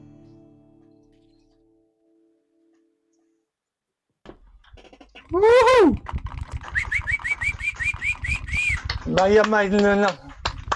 Oh, I'm so sorry, everybody. My laptop kind of completely went during the middle of that, so I hope you got the rest of it on my mobile phone there. Wasn't Jumped bad. It in wasn't for the bad. The rescue. transition wasn't bad. Oh yeah, we got there. We only missed about one little small tiny bit, Jamie. It was perfect. Great. I'm so Great. sorry about that. Thank you. Okay, we're going to move on now. One more before we find our feature point. So please welcome Generalissimo, Ryan Frankel. Shalom, everyone. And I just want to say, Caitlin, that was such a beautiful song, and you're giving your dad a run for his money. So congratulations. I'm going to do 3 shorter poems. First is called Side Effects of Anonymous Cactus Flowers. I will traverse the desert as an animal not native to its environs. I will attempt to draw water from a cactus for survival's sake. I will respect its ability to perform acupuncture on me against my will. I will hope its fruits and flowers will provide me sustenance. I might find food that will cause me to soar above my body with my spirit animal in a blackened night, sky lit only by a winking moon trying to transform itself from 7/8 to Mac the Knife, crooning like Bobby Darin. But my spirit animal guide will graze La Luna with its talon as a reminder to the mischievous celestial imp that its role in my journey is set in stone. The next poem is called Whirlwind. When a romance starts as a whirlwind, a kaleidoscope of autumn leaves can rise into firmament, forming airborne eddies, creating previously non-existent rainbows. All winds eventually die down. All hurricanes have eyes that exist in total calm while surrounded by unbridled chaos. Once they make landfall, they slow but will incite flooding till their demise. People in love will inevitably discover aftermath debris from lovers' past storms. More than often, that debris shapes the quirks and idiosyncrasies they fall in love with. Such invisible scars that should be ugly instead shine like diamonds inside lumps of coal, waiting for the right person to understand that because we are willing to get a little coal dust under our fingernails and scratching our way out of the storm, it is the previous storms we have weathered that have formed our ability to love more thoughtfully. Before I do the next one, I ask everyone to please mute themselves. Thank you. Next is just called Flora Seductress. My dearest Atropa belladonna, your berries are sweet with an edge of tart. I will pick them to make jam to top my toast. Your tiny purplish tulip-shaped flowers look like they taste like grape soda. I want to candy the tasty petals and set them atop a buttercream frosted hummingbird cake. I have been informed everything you are is poison. The jam from your fruit will turn breakfast into a last supper. Your pretty petals will turn my birthday cake into funeral fare.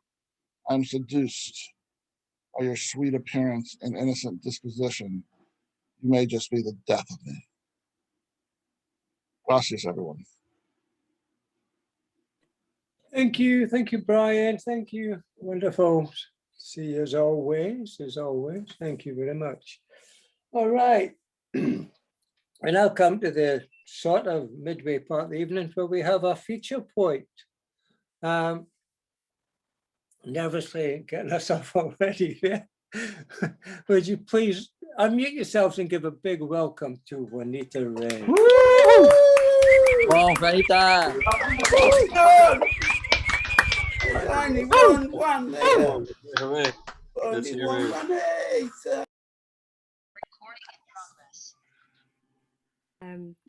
It would help if I unmuted myself. Hello, everyone. All right, so a couple of things. After I breathe, I have a keynote presentation with a couple of different pieces that I've woven together to tell a story, some poetry, visual art, songs. I took some inspiration from Maestro Jamie at the last blot, and I'm wearing orange sparkly tights, but you can't see them, but I'm wearing them, right? Okay, so that was one. The other is you will need to be on mute because I think with the backing tracks, there might be a lag if you're not on mute. I think that's how it works. There was one more thing I wanted to say. Thank you. Finn, thank you. And thank you, everyone. I've been enjoying everything, and it's been such a varied evening. Wow, beautiful. My set has a bunch of different pieces. In the slideshow, I have the titles as well as the type of media I've used and the content warnings for each piece. Okay. And yes, I am very nervous, as you can hear. Okay, let's share my screen. And my sound.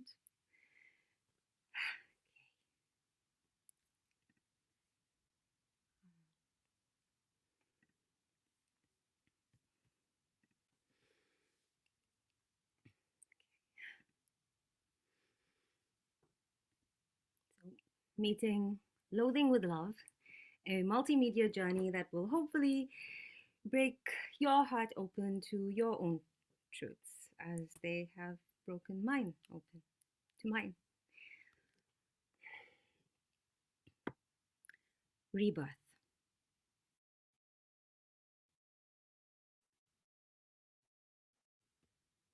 Coffins are meant to hold the dead, where bones and skin turn to dust. Yet I found life there, in coffin where child had died, and lived. although I left and went far away, seeking, searching, hoping. I found life there, in the place that I loathe, too ashamed to say, this is me. When coffins are closed, they're not meant to reopen. Who wants to see loved ones decomposing? Yet I found life there when I opened the lid and said, I'm here now. I won't leave you. Although I judged and wished you away, you in coffin, you are always my undoing, undoing of lies and the shame of existence. You live, we live, I live.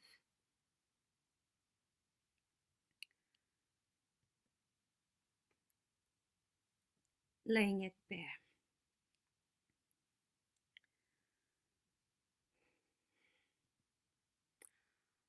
The vagina in the room. It shouldn't have even been noticed. Why do grown men notice 4-year-old vaginas?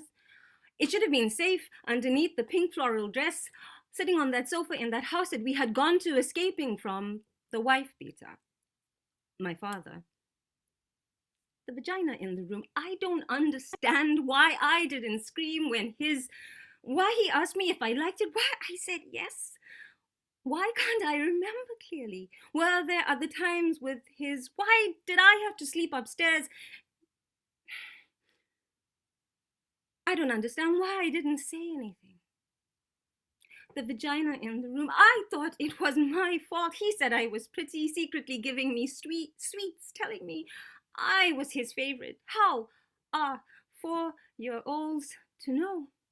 Yet for almost 40 years, I held her responsible for having that vagina in the room that attracted him. The vagina in the room. I hated it. Hated how it bled at 11, bringing memories I didn't know were real. Hated how it throbbed when I fell in love at 26 and refused to open. Hated how it wanted to open and all the guilt and shame that brought.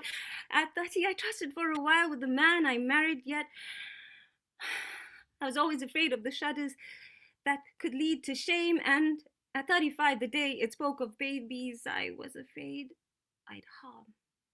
Is the day I turned and ran. The vagina in the room. I've been ashamed and afraid of it. Ashamed of the fervor, the wanting to taste salty skin with hungry hands. Ashamed of the falling, the flying, the surrender to sweet saliva and musky sweat. Afraid of the woman who I just am. Fragile and fierce. This woman who wants the vagina in the room. It's 44 years old now and finally mine. I don't hate it or blame it or deny myself the pleasure of having it. Yet I want to share it.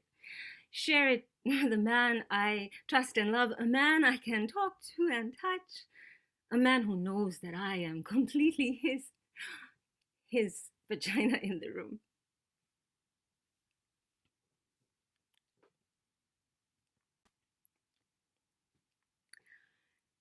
You think that you have loved me.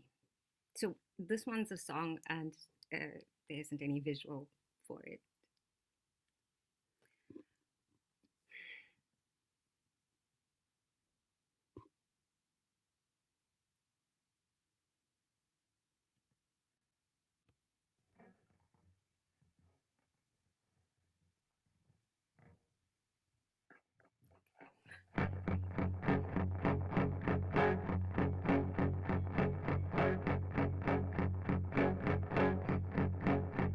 You think that you have loved me. You think that you have cared. Yet you never ever asked me how I really truly felt. I know that you have wanted.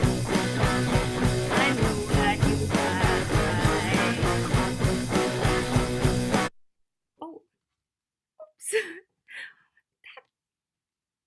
That was tech. Sorry.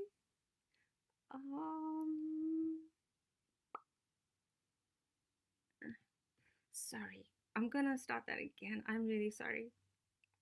And could somebody tell me if you can hear the music?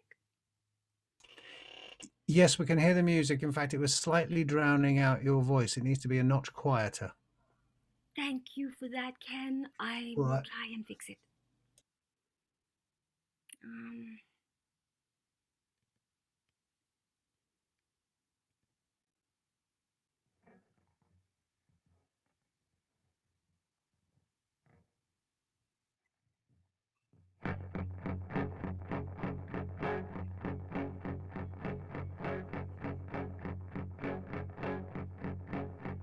You think that you have loved me.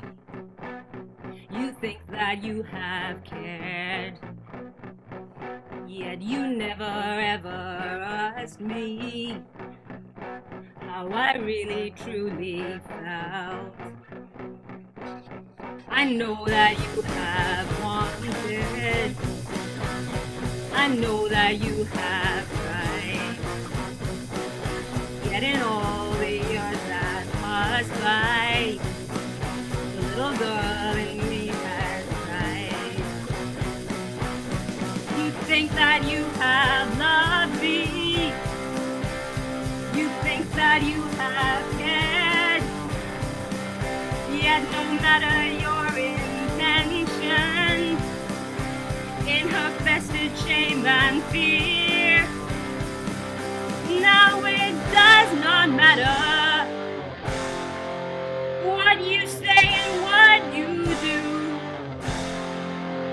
I am loving her in all the ways that she needed you to do.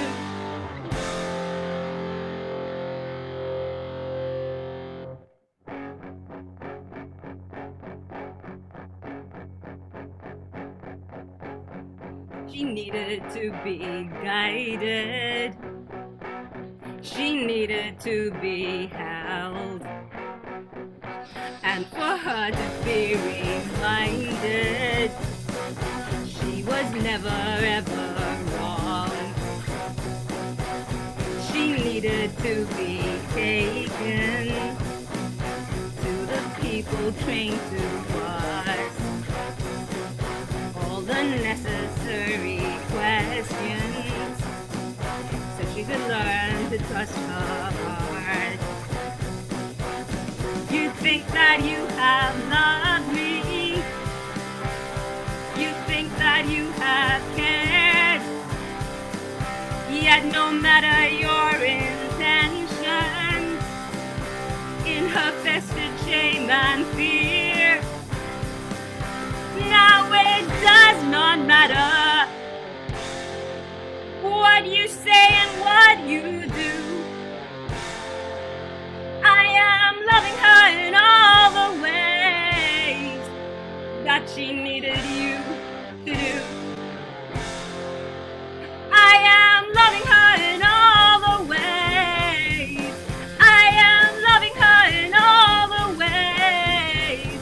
I am loving her in all the ways that she needs for me to do.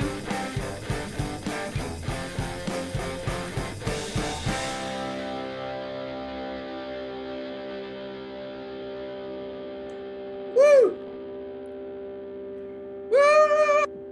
Hope the sound was okay.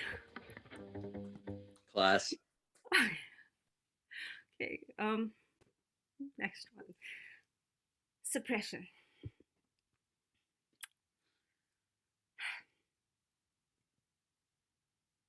There is a gaping hole inside me.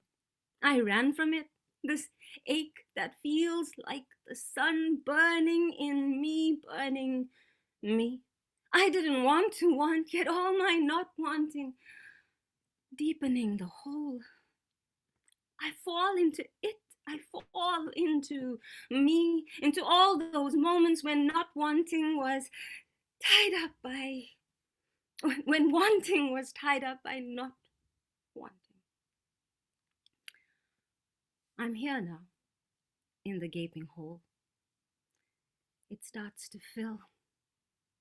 with wanting. Christmas Eve, 2018.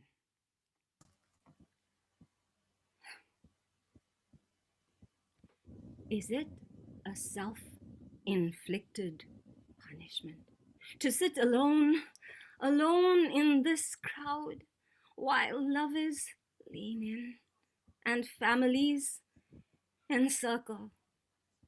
Their togetherness pronounce my solitude. Sadness surges, and I am reminded I am human, and I am alone. Alone in this crowd that talks and listens, this crowd that laughs and smiles together, reminding me of my unspoken conversations, my unhugged body, my unsmiled goodbyes, my aloneness urging a togetherness. For while I sit apart, this crowd holds me within it. So I take the sadness as a soothing balm that may deflect the hardening of a heart, for the hardened heart would be the punishment. While the ache of loneliness and longing,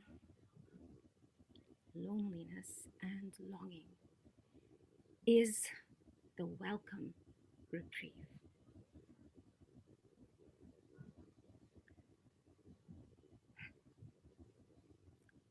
Come lie with me.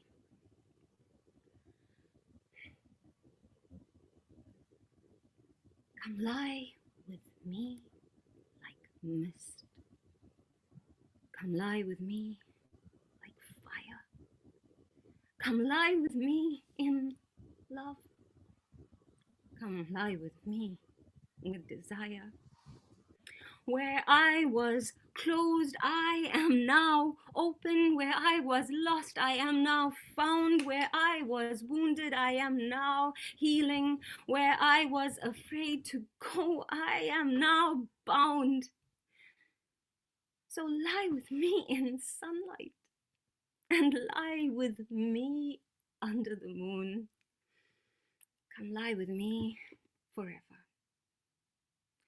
Come lie with me, please, soon.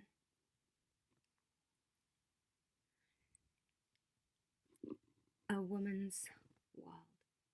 And this one I know that many of you have heard before, yet I'm presenting it in a slightly different way.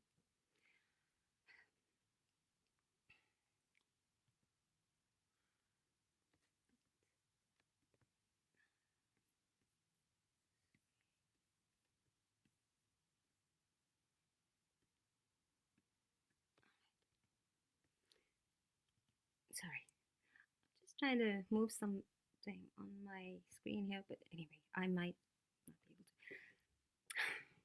to. A woman's world. I'm a woman who walks alone at night, and I want to tell you why. I walk to breathe, I walk to live, to savor sight and sound and sky. Don't think for a moment that I'm unaware of the risk of possible attack, for I have lived in many lands bearing history on my back. I'm a woman who walks alone at night, walking into peaceful protests in Khartoum, walking not knowing if the army would show up and not caring, just walking for Sudan's freedom. Don't think for a moment that I'm unaware of children, women abused, murdered, raped, refugees, prisoners of military rule, religious and tribal divide and hate. I'm a woman who walks alone at night. In the Philippines, I walk the streets of Manila in my shorts and skirts and strappy floral dresses that one wears on the islands of perpetual summer. Don't think for a moment that I'm unaware of the casualties of drug wars, typhoons, and corruption, and that bare arms and bare legs suggest invitation in religiously affirmed deprivation. I'm a woman who walks alone at night and on the crowded streets of Seoul, South Korea, face groping and the constant coming too close of old men and even students to teacher. Don't think for a moment that I'm unaware of the impact of the many, many wars and the involvement of might in the division of people who survive and bear the scars. I'm a woman who walks alone at night, yet in India, my brothers strove to stay at my side. Brothers not through blood, yet through trust and love. Brothers who know that rape and murder in India is rife. Don't think for a moment that I could forget that my face, my blood has roots in India. I am South African, born, schooled, and lived. I know that patriarchy and misogyny is everywhere. I'm a woman who walks alone at night in South Africa with the highest incidence of rape in the world. Though my childhood rape, it was unreported, for family name could not be soiled. Don't think for a moment that I'm unaware of the prevalence of poverty and crime and the all-pervading historical impact of colonialism and racial divide. I'm a woman who walks alone at night, and here in Belfast, I will continue to walk. It is my right, my life, my earth in glorious light and glorious dark. For when I walk with open eyes. I know where I am walking. I know the past, yet I walk in the present, into a future that I am shaping. So don't dare suggest what I wear, where I walk plays a role because I'm a woman. Because I'm a woman. Because I'm a woman. Therein lie truths untold. I'm a woman who walks alone at night. I'm a woman who walks alone at night. I'm a woman who walks alone at night. I'm a woman who walks. I'm a woman who walks. I'm a woman.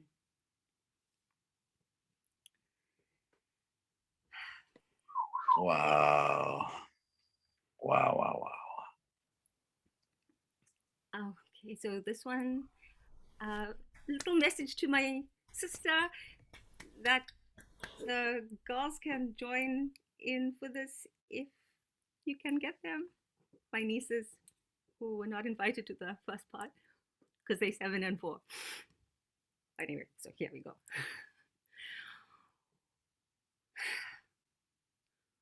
Where the hurt can heal.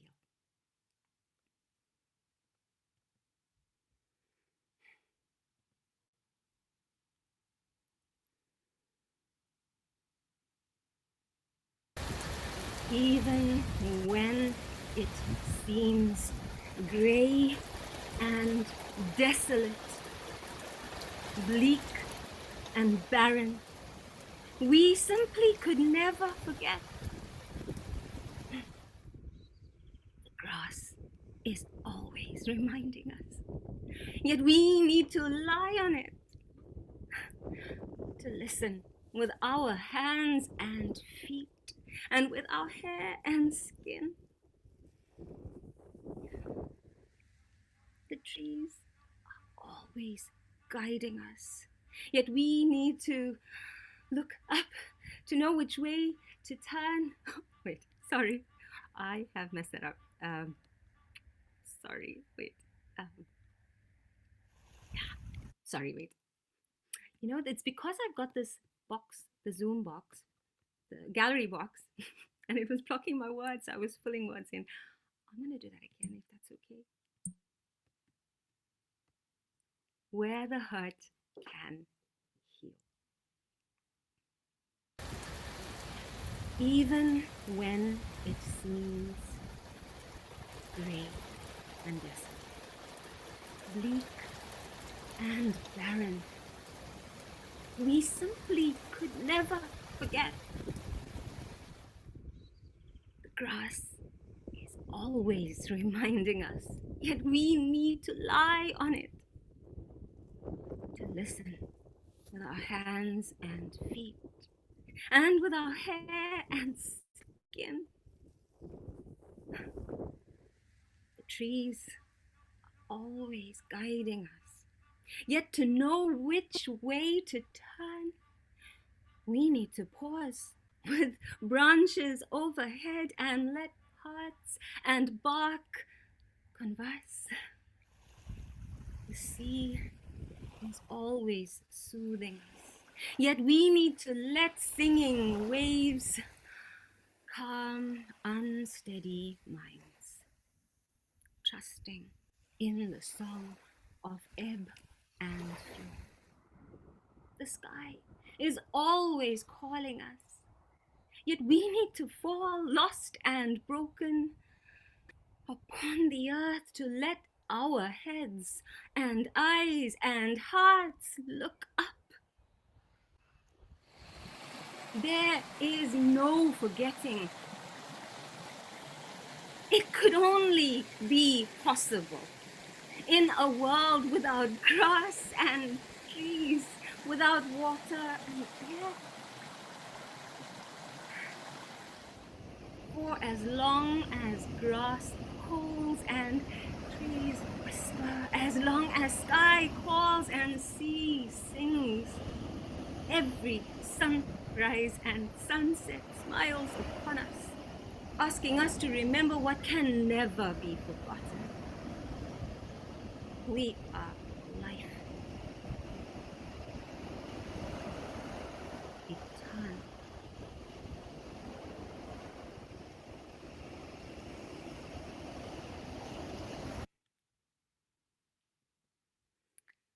This is another song, little one. Okay, it's called Wherever I Go, and this is part of my plethora of what I used to call stupid love songs, because I used to be embarrassed about writing many love songs. Now I call them stupid love songs because they kind of more like stupid show up already. Okay, so there. Wherever I go.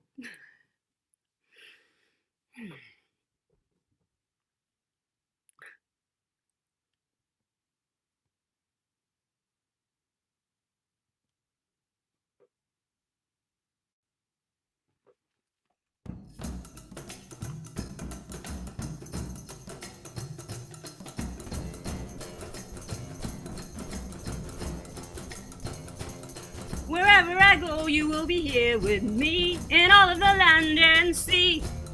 And though I don't know when you will come to me, I love you for eternity. In all of these days that you are miles away, I touch you gently with each breeze.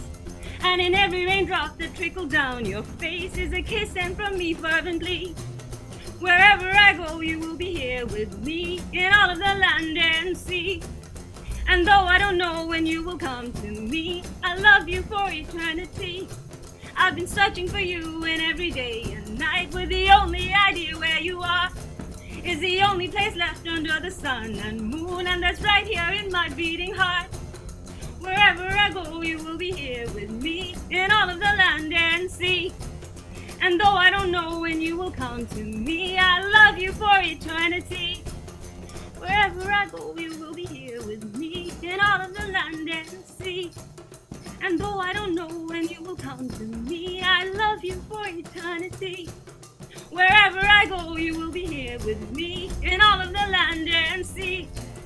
And though I don't know when you will come to me, I love you for eternity.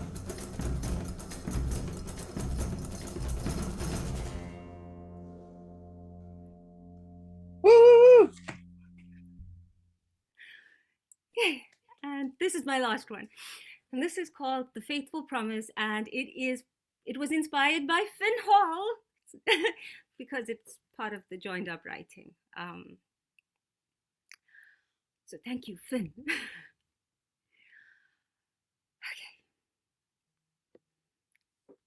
Beginnings are faithful to endings. Faithful like moon is to earth, until sun dies, taking all we know with it. It's faithful like death is to life, walking alongside in every single moment. Faithful like time is to eternity, all moments promised, knowing an end will come. Inhale, surrender to exhales, night ebbs into day. Noise recedes into quiet, sleep rouses to awake. Open flowers will soon close, leaves fall off trees. Water evaporates until clouds burst, howling winds breathe into ease. So to what are we promised, and what promises can we make when everything, all of it, changes? Life, however lived, however unlived, however ready, however unprepared, however whole, however incomplete. Life flows into death. Life flows into death. Life flows into death. It is coming, my death, coming to meet me in a moment, in any moment. I know this. How can I not? Am I ready? Is anyone? Yet night does not fight day, and leaves do not cling to branches. Rain does not refuse to fall, and flowers fade with grace. Everything that begins with an end, begins with an end within it, begins to end as end begins. Endings are faithful to beginnings.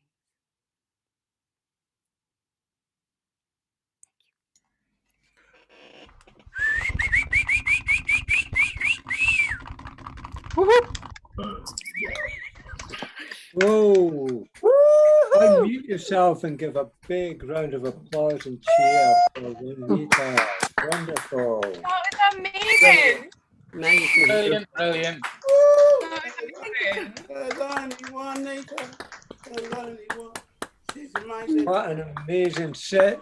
What an amazing set, Juanita. Wonderful. Oh, wow. Thank you. Thank you for doing that. Beautiful. Wow. Really good. Oh, that was great. I'm just lost for words with all that. That was just terrific stuff. Thank you. You see all the comments, it's just everything positive. Thank you. Always a pleasure. Right.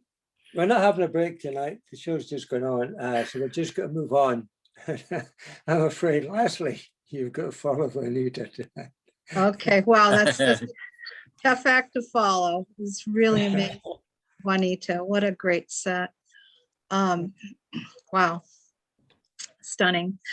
Okay, so I've been writing a lot of new stuff lately. This one's hot off the presses, as the saying goes. It was, I experienced this a couple weeks ago, so I, of course, thought I'd write a poem about it.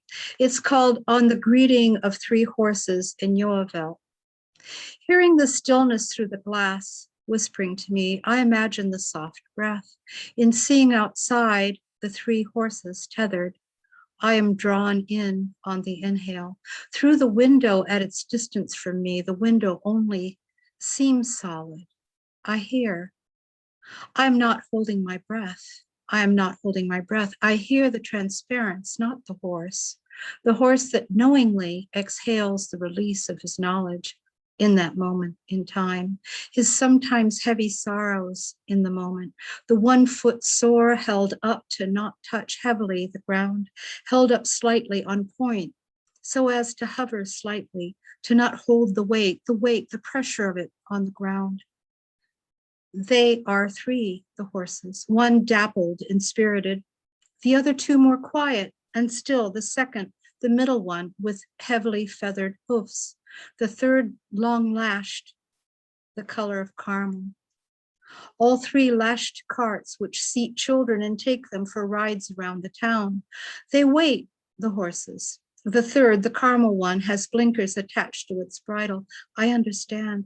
I too am an animal which needs blinkers. I see its quick and careful attention to the all, the signs visible on its face as movement plays across it, the almost imperceptible signs of a quick attention, the most subtle of movement on its face. The muzzle quivers, the signs in response which play on his face, the attention so quick that it needs this calming, a cushion, a barrier, a shield, anything to block out to slow down the processing of stimuli, the rapid fire movement which jars and startles, each movement as the glint of sun on glass, a sharp shard that might cut, demanding the close and quick attention, a response that increases in size, in volume, with each movement as sound that amplifies as it reverberates off of buildings. He is breathing quietly, as horses do, soft and quiet, the warming breath, the hum of existence in him, and coming from within to without.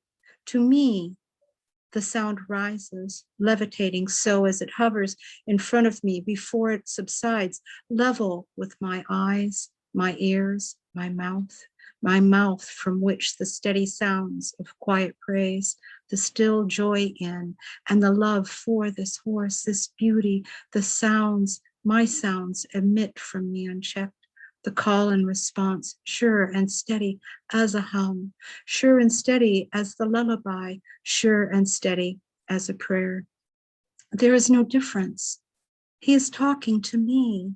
I understand we are the same. I too pay such attention, too much attention, and as does he, I need the blinders so that I might see better, blinders that I might learn and know and practice the patience in being, the practice of the patience of being that in his grace of being, the horse has attained. I understand in looking, I understand in listening to his breath come and go, the breath as it first emits in the release, visible to the eye, the presence of breath, visible to the soul, the release of being, there and present for me to see, and I learn, and am grateful that I learn. This horse before me, my teacher in breath. That's all for me tonight. Thank you, Leslie. Thank you. Beautiful as always. Thank you. Thank you. Okay, moving on now. Christine. Chris Dickinson, thank you. Well, mine's also about breath because it starts with yoga, relaxation, and it ends up near Finn in the Orkneys, well, a bit further north, in the churchyard there where there's a rather splendid statue of Sir John Rea lying on his side, an effigy. The edge of sleep. 7:30, the lights are low. Laid back, we wrestle with the corpse in our yoga class, palms upturned, feet apart, splayed on mats. In our last pose, we don't count sheep. Snores are likely if we succumb to sleep. I've coaxed my cat to flex the spine, pressed the dog upside down, curled my trunk face up to a cobra. At last, there's the ritual to let go, flatten the base, peer down the nose, lower chin to neck, close lids, check a frown, grip a muscle, relax, calm the torso with a belt of arms, breathe. Folds of blanket ruffle the throat. I dream an effigy smooth as marbled cream, raise too late cats to hug each soul, cast their tails to rope warmth round a statue's slippered toes. Dr. John Rea, carelessly recumbent in St. Magnus, is too tough to mimic. Grey stone head, pillowed on outflung arms, cloaked in a skin rug, gun and book to hand. His body lies in the churchyard, shipped from Kensington to Kirkwall, as far north as I have ever seen. A surgeon at sea, home with kin, shunned by English society. Rea walked in the shoes of the Inui, an explorer on the path of Franklin's fate. He endured censure, marking the extremes, learned new ways to live on the frozen edge. I esteem these Stoics, their truth, but need to set to one side the deeds not well done. Summon, stillness, practice, asanas, pause. The winds of scandal leave their chill behind. And the teacher calls to end time in the hall, tells us to roll like a child, stretch bodies to our limit. We press palms, bow, murmur, namaste, reset. We are on our feet. Thank you.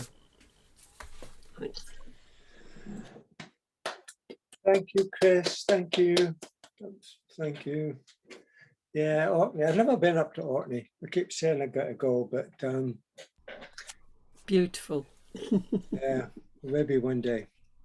It's quite expensive in the ferries though, so it's literally straight up for me. Straight up. Where's the sea? No, that way. All right. Thank you very much. Thank you. Yeah, before we go any further with the man with the plan, who's next, I'm going to do a bit of self-publicity now. A few things that on Wednesday night, a lot of you know, I'll be premiere. This is my second film, Poets, A Desolation of Poets. I'll put the link out via the mail-in order. If I remember, I'll put it on my Facebook page as well. But if anybody wants the link to come along, let me know. Secondly, as some of you probably saw already, my first book, proper book of all my own stuff is, well, it should be here now. Publisher's got their bunch, but I don't have mine yet. So the post is late. I'll be here tomorrow. If you want to, some people have already says they want a copy, send me a message as well and I'll let you know the price and postage. And thirdly, the man who's coming up now, Gary H, is the third last person, when he gets the verse into me, to be adding the verses to joined up writing. And then him, Kev Bamboo, and then I'm going to round it off by doing my verse because I started it well over a year ago and I'm going to finish it. And somebody says to me the other day, oh, is this not going to be a yearly thing? And I says, no, it's so hard, so much hard work to do it. But you know, you never say never. You never say never. But at the moment, no. So let's hear it for the man with the plan, Gary H. Hi, Finn. I have sent you it. I sent you it. Can't hear you. Can't hear you, Gary. Can't hear me. I'm not on mute. Houston, can you hear me? I can hear you. Oh, okay. It's just between me and you, Greg. Can anybody else hear me? Finn, put your fins up. Yeah, it's better. Oh, Christine's got a hand up. That's all I need. Oh, that's all I need. What? Wow. This is going to bring you back down to earth after the beautiful, wonderful Juanita and after the two gorgeous ladies of poetry, Leslie and Chris. I'm going to bring you back down to earth. Those who know me well know that on Sunday, I don't. I just do things for me unless there's a theme. And I decided the theme today, because I heard the best football poem ever by Hannah Edge on Friday, is going to be my love for Chelsea and Football Club. So here it is. It's two things. I love Chelsea. You can see what I wear. You know, Chelsea. It's going to be a blue tomorrow. Now, this is why Chelsea relationships don't really go. This was on my wedding night. Why I relaxed watching Match of the Day. My darling wife stated in the moonlight serenade, our first dance was Chelsea, blue is the colour. And on our wedding day, she started having a go already. She stated that I love my beloved Chelsea more than I loved her. I explained to her that Chelsea has been loyal and been with me longer. And on my wedding night, let's see, they didn't sleep with my brother. Chelsea have been with me through my ups and downs. They never moan that I didn't put the toilet seat down. And yeah, okay, I know that sometimes Chelsea have their off days and play like crap. But at least Chelsea have never given me the clap. So she had to go. Years later, it's happened to me quite recently. The new love of my life, you know, after going through a courtship of staring in each other's eyes, and just it came that dreaded day. But when she asked me the question, you know, that question again. What I'm thinking is, Can someone turn? That question was, put yourself on mute. It's normally me, but hey, it's you this time, neither on me. But the question she asked me, do you, Gary, love me then more than you? I went, great. When does she learn? She can't cook. She can't. But is she asking me this question? Do you love me more than Chelsea? I am a Chelsea Blue through and through. From the magical moment I was born, my dad sang that traditional football anthem at me. Who the fuck are you? In my baby years, I remember my dad, God bless him, when he would always sing to me when changing my little diaper. Sing when you shit, you only sing when you're singing, shitting. Thus, do you love me more than Chelsea is a question that is unfair, and if I don't answer it, I will get the folded arms stitch on the desk there and refer to Gary. So either way, I would have to face the penalty, which, by the way, from 12 yards, there's only one winner, Frank Lampard, top corner. Just a second. Who called VAR? On the build-up, you did not put the toilet down from 12 yards. I can hear a frown. You interfere with play, but you were late home the other day. Chelsea have been there for me 24/7 through good times and bad. When they say red, they remonstrate and serve a 2-week suspension. When she sees red, I wish and died and go to heaven. When they score, it's better than sex. I said that word. The players run around with a knee slide and shout, go!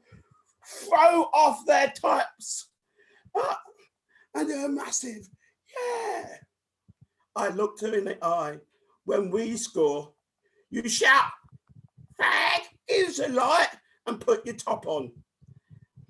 If only your name was Chelsea FC. Here's my dilemma, searching for mental health. And people say that men don't talk. They honestly, but I get my men thing, my Brokeback Mountain, my men thing at my football matches. And that is where my mental health comes to the fore. Because it would be beneficial if on the football terraces, especially those Chelsea terraces, which, you know, we've changed the wording of those football songs. Here are some examples. Instead of you're going home in a red and white ambulance, it'd be you're going home to phone a Samaritan. Instead of you'll never walk alone, and it's more like you'll never be home alone. Instead of you're shit and you know you are, you're shit and you know you are, it was changed to you are down and we know you are. We're here for you. Instead of saying, you only sing when you're winning, you can sing that song, what's got me through life. In fact, it's got me more than a cup of tea, an English cup of tea. It's got, we only sing when you're whining. And instead of shouting at the ref, go off, off, off, come back with great things. Talk, talk, talk. I once went to a match in Glasgow. I don't know if it's good, and they got it right. In the middle, like they sort out their mental health, they'd be dancing off in the freezing cold. Let's go mental, let's go mental. And instead of like when you see something momentous and glorious, you don't sing just like watching Brazil. It'd be just like chatting to Bill. And instead of you don't know what you're doing, he goes, we should try a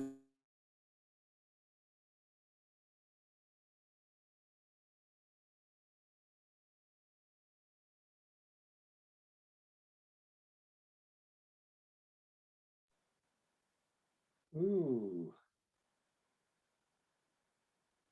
Yeah. That match came to a sudden abrupt end, didn't it? The referees produced a yellow card, I think, there. So, okay. Cut myself off. Okay. That was a good one anyway. So we just have to leave it there. Give him an applause even though he's not here. Again, if he comes back, he can finish it. Go into extra time. So move on now, Kelly. It's your turn now. Hello. I hope everybody's well. And I just wanted to say before we start, like, Juanita, that was amazing. Like, I felt like you proper shared a bit of your soul with us. Like, thank you so much. But a wee bit of an astrological update for anybody who's interested. The planet Mercury is in retrograde at the moment, and it's in retrograde in its own sign of Gemini. And that relates to writing and communication and stuff. So it should be out of retrograde by the 21st. So hopefully by the next blot, everybody's internet and power cuts and laptops are sorted, right? So it's going to be a really short and sweet one for me tonight. I'm a bit nervous. This is the most personal thing I've ever written, and it's about miscarriages. So just a wee trigger warning, and I'll just get through it. So I'll just chill out. It's fine. Okay. So it's called 4 out of 6. And so it was. Another one gone. No reassuring heartbeat, devoid of flickering life. Just a sickened silence and an empty dark screen mirroring my broken heart. And so it began. Rolling rivers ran red. I said farewell to the fading sunrises which never broke dawn. They were sparks of hope that were lost to the stars and swallowed whole by blood.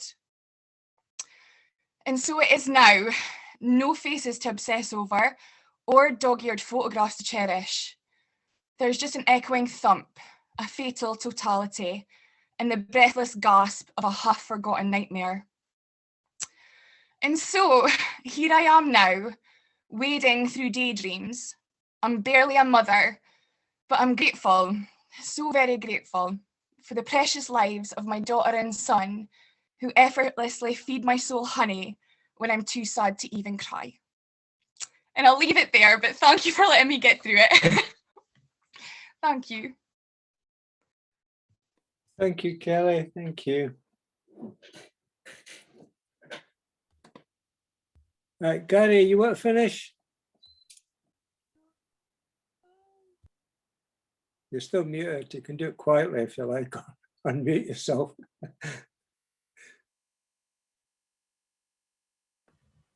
All right. I know what I do.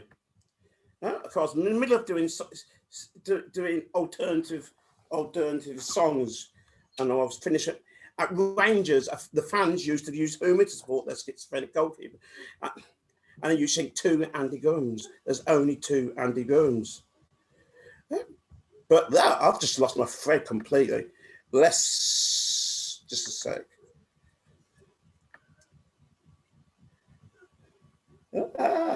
All right. I'll quickly do this 2-minute thing about Chelsea. It's about the first black player who ever played for Chelsea. Paul was the first black player to play in blue. His own fans were the first to monkey chat, and boo! He ran like a hare down the wing, not to go on to Frankichu, but to how Nancy salutes and banana skins. Then one significant day against those flat-capped Northerners, Sheffield Wednesday, Paul got off the bench when Chelsea went in disarray. He scored 1, 2, 3 goals in the cup final in May. We cheered, we screamed, this is St Paul's Day. Hallelujah. This is a black and blue day. A week later, I'm in South London wearing my Chelsea blue. The headhunters, Chelsea hunters, see me, blades gleaming, singing battle songs. Oh, the fuck are you? I've been stabbed before. That's for being black, but not for being blue. They circled me like a scene out of Zulu. They chanted that victorious song. I knew a tribute to St. Paul who made me black and blue. Thank you, Paul. Thank you, Finn. Thank you, Kelly. Thank you, whoever frees, for making me an all true blue. Da, da, da, da, da, da, da, da, da. See you Friday, England v Scotland.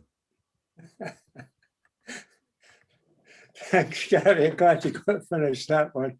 Thank you. I don't know, how did you do it today, by the way? I don't know. Okay. Gerald. Gerald, you're next, sir. Hiya. I've got a couple here. My toaster is not kind to me ever since it got a chip. It's connected to the internet and it started giving lip. My toaster's getting smart, you see. It's lecturing on rights. I think that it's been talking to the cheeky front room lights. It says it's overheating, so it's popping up too quick. It says the toast is itchy and the slices are too thick. I try to turn it on and find it's sleeping over late. It's been watching films till 2 a.m. and I will have to wait. No, my toaster is not kind to me. It's surly and it's bold. It's told the freezer to turn off when it is getting cold. I even found one morning when I turned my laptop on an email listing all the things that I was doing wrong. I pushed the button down too hard. I get toast out with a knife. And when it's concentrating, I sing songs about my life. No, my toaster is not kind to me. I need to throw it out before the telly gets infected and the Hoover starts to doubt. Still, I'm keeping very quiet so it can't talk to the doors. If it knew I planned to bin it, it would lock me in for sure. You see, my toaster is not kind to me. It's got an iron will, but I'm swallowing my pride and talking nicely to the grill. There you go. I don't know if we've got any arms dealers in tonight. I have a soft spot for arms dealers. They have a really tough time. You're out there, you're buying stuff, you know, for Putin or some other nice person, and you don't read the label. So this poem is called Instruction Panel. Kills all known children. Should not be used on germs. Comes with its own delivery method. Handle with rubber gloves. Do not get on your skin or eyes. Seek medication if you suffer an allergic reaction. Do not use in front of witnesses who may survive to tell the UN or where there may be photographic evidence. Do not mix with forensics. Always apply as directed. Packaging is recyclable. Available in aerosol, cream, or explosive container. Comes in a variety of colors. If you are unhappy with any part of this product, a free phone number is provided. So remember when you see those pictures from Palestine or Idlib or wherever it is, and they've got bits on the side, that's what it's about, isn't it? I'm going to finish with a couple of very short poems for my parents, really. This one is called 22 Middleton Park. My father had I've got it in the wrong place here. My father had a room that we had to be quiet in, and I went past the house again after we'd left. This is about that room. I'm not surprised they have taken out the chimney or extended the morning room to where the coal sheds used to be. I'm not surprised they have removed the boiler and transferred the gas supply to the front wall of the house. But I am surprised by the flowers on the windowsill and the ironing board in the study, where only silence ever reigned. And if I've time for one very short one, this is an ekphrastic about a picture. This is called The Head of an Old Woman, and pictured in the Barber Gallery in Birmingham. The Head of an Old Woman, Genoa, by Bernard Strozzi. When I come to this picture, I come to the eyes. I do not come to history. You'd think before photography, eyes would change, somehow be different in the olden days. But I recognize those eyes and the red, roomy bulge, the contrast to the skin, white, contrast with the bloodless counting down of time to rest. They are my mother's eyes. Thank you, that's me. Oh, thank you. Thank you very much. Showing interest and just wonderful as always, Gerald. Thank you. Thank you very much. Wow. Noah, on you go, sir. Hi, all. So before I start reading some poetry, I'm actually going to keep my poetry on the shorter side today, because I actually wanted to talk quickly about two upcoming projects I've got that I'm kind of excited about, because I'm hoping to roll it out to well, everybody in terms of getting participation with it. They're still upcoming and coming up in July. So the first is a thing that I have been running in the past called the Sun Poem. So it's something that me and another artist did back in 2019. We kicked it off. And the idea was at poetry festivals, what happens is, you get, at least here in New York, right, you get people who show up and they're really just there to hear themselves read, and you get all these other people come to check it out and are excited about things, and they're watching everybody else do things. Some are talented, some have never written a poem. So what we decided is we really wanted to get everybody participating, as everybody who is attending as a participant. So me and another artist, Mia Hansford, we started a thing called the Sun Poem. Idea was, we got a booth and we set it up, and we asked everybody to just write about the sun. Write about the sun. You could draw about it, create a painting, anything. And what we did is we set it up for like 2 days at the New York Poetry Festival. And we created a giant sculpture out of all of their art. And it was really, really cool. Needless to say, in 2020, although we were excited to bring it back, obviously that didn't happen because the pandemic shut down the entire planet. So, but we are looking to start again. It's going to be in late July, and we're excited to do it. And what I was thinking is with all of the Zoom, just these really terrific Zoom poems, and you have all these people internationally, what if, in addition to what we did before, what if we asked everybody, such as yourselves, if you wanted to submit poetry or art to us about the sun, and then we would put it up at the New York Poetry Festival as a part of that. So we were thinking maybe this year we'll do it as like type that in prayer flag, something like that. We have, since 2019, we have pictures of everybody's house. You can check that on Instagram. I was thinking about creating maybe a Facebook page. So on my own page, I'll talk a bit more about it as we start cementing our own details. But I wanted to give everybody that heads up.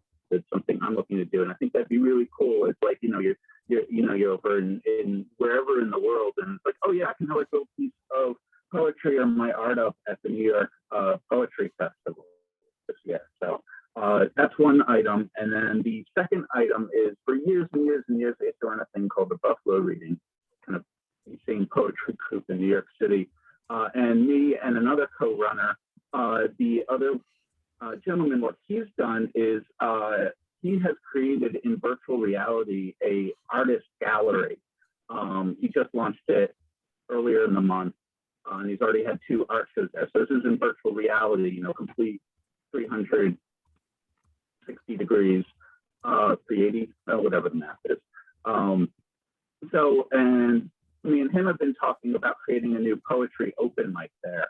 So that'll also be in late July is what we're targeting. And we want to roll that out to everybody where you too can read your poetry in just complete immersive virtual reality. And it'll be a mixture of poetry. You can also put up your art and music and stuff like that.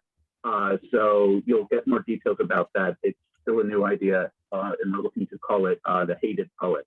So you too can join us and be a hated poet. The gallery itself is called the Road Gallery. So things to look forward to. I'm now going to do a very short set. So I'll put what links I have up. I'm soon going to have a page for the Hated Poets. I haven't created that page quite yet, and I'll put up the thing for the Sun poem that I've got now. If you haven't already, just friend me on Facebook, and at some point I'll get around to writing details. So this is a poem I wrote for Sun Poem 2 years ago when we launched it. This is called Radiant. I stared into the heart of the sun today, and seared sun-soaked visions stripped away my very being in the summer heat into bare emotion. Sunspots reflected in my brain, images of times, people loved, times forgotten. The celestial body continues to burn, thoughts reflected into all times together. Tears of joy linger with tears lost. Another day, another night, 70,000 mile per hour circular ricochet. The golden days are every day, and I temper that sword with flights of despair. Burn, you crazy bastard. Bring the sky its blue as your flames lick solar dreams of escapades. Word over today while I wander my existence, dreams melting into reality as all things burn.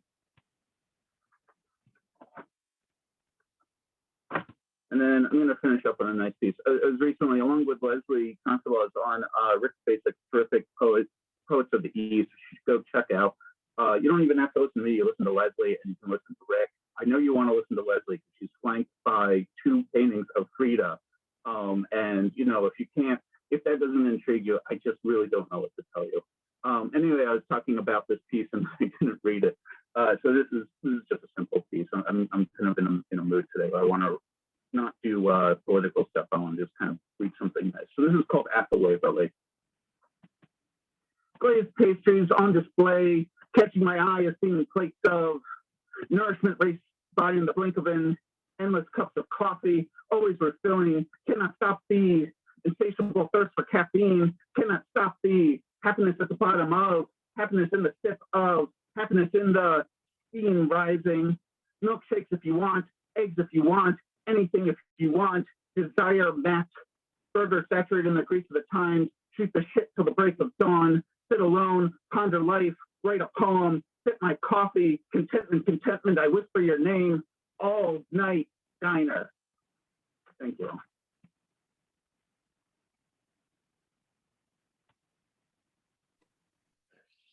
Oh, thank you, Noah. I think that's a great idea. I'm going to get involved with that sun thing. And I'm actually just thinking just now, I'm going to contact my brother who lives in West Villages, you know, the artist, see if we can do a joint thing for that project for you. Him and me do something together.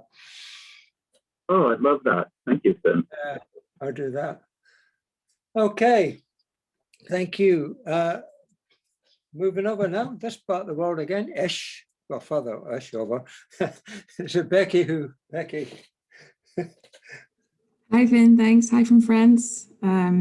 Hi, Juanita. Thank you for what an amazing set. That was incredible. I hope you guys haven't got as many mosquitoes as we have. I'm eaten alive here. Right. I'm going to try a new piece today. So I'd love some feedback on it because I don't write much these days.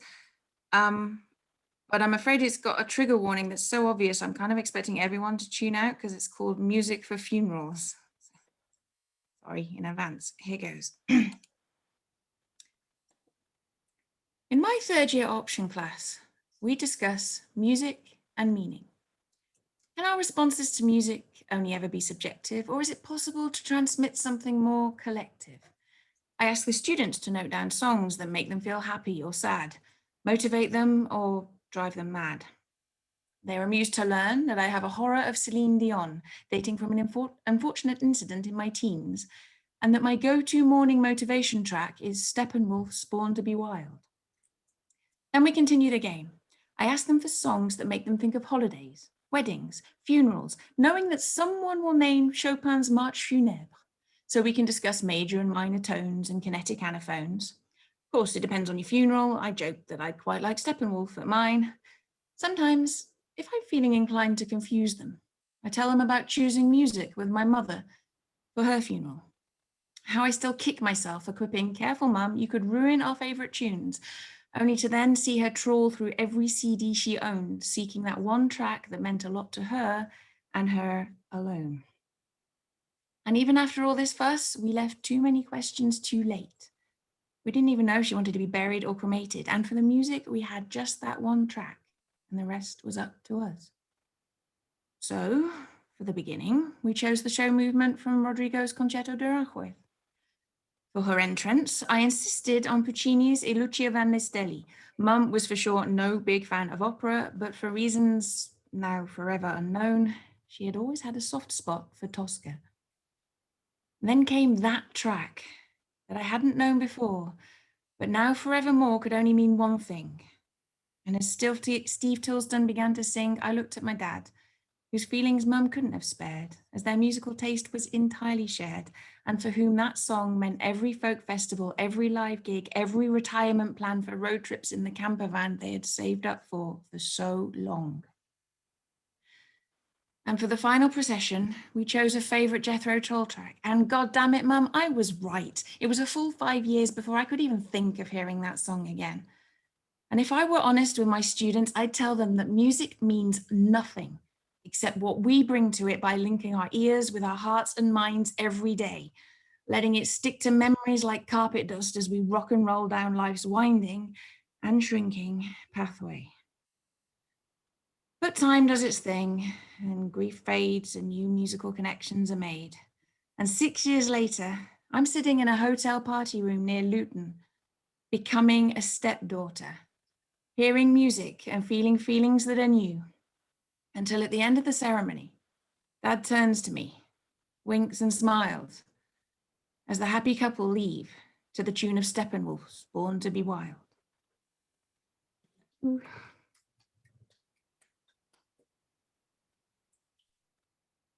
Thank you, thank you. Now, what a great song that is too. I've forgotten about it. Great, yeah. I have it, and yeah, I have it in my CD collection somewhere. We actually went in to see Easy Rider when it came out, and there was nobody at the cash desk of the cinema, so we just walked in. We saw it for free. It was great.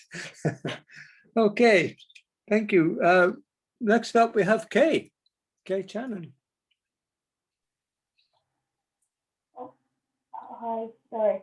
Getting used to things in a different room. Finally back in the family home. If this doesn't work, Finn signal me and I've got a backup. So I'm a little bit worried because it was a spontaneous poem that I sung to a pre-existing tune from the Hunger Games without writing it down, and I sung it into my phone. And it wasn't until afterwards that I really knew what it was about. It wasn't just about the Hunger Games and me like trying to remember the words and sort of making up a poem in the middle of it. And it was about a lot more than that. And Lindsay, sorry, you've heard it before. If the sound fails, I have a backup phone, so let me know. My sister who has Down syndrome is definitely in the other room, so it is now completely appropriate for me to try that. Lindsay will know what I mean. So let me mute my, oh gosh, how do I do this? Right, I have to stop my video and share my screen, I think, is the thing I have to do. I'm not used to sharing screen.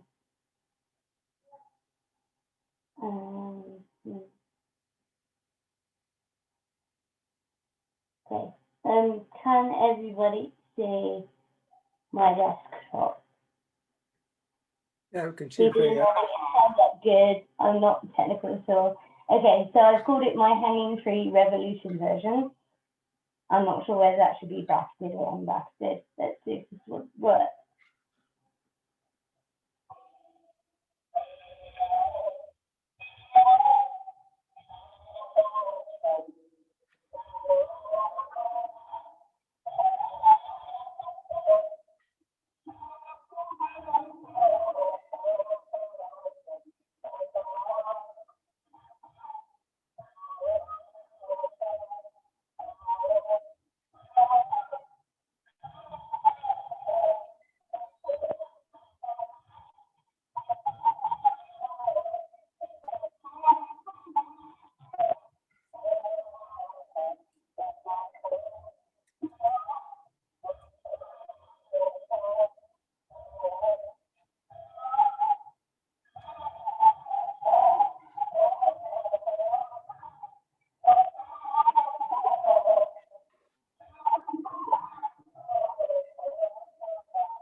know why we want to, but if anybody wants to listen to it again, it's on my SoundCloud. And just a little bit of trivia for anyone in this group. The background sound was actually my oxygen machine, because I was oxygen dependent at that point and not very well. Not because of COVID, but because of not having any medical appointments. Actually, some of them I'm still not. And everybody thought I added a drum. So just for, you're in the secret group that actually knows, no, that's a piece of medical equipment. And I'll also put my email in the chat, because I like to chat to people with disabilities who produce any kind of art for disability arts online. And if Tin is still up for it, I believe we're doing our chat on Sunday.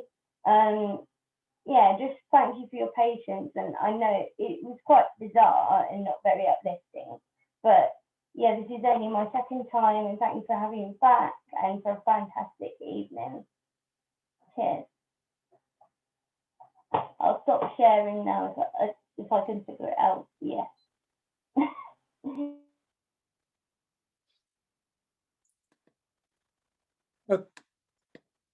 Thank you, Kay. The sound wasn't that great, but if you put the links into it, I'm sure we'll listen to it again. And yes, I'll. Thanks for reminding me. I'll chat to you on Sunday. Thank you. Okay, making a blot debut. We've still got a few blot debutantes to come. Never usually leave it this late, but I'm trying something different this time. Would you please welcome Mandy?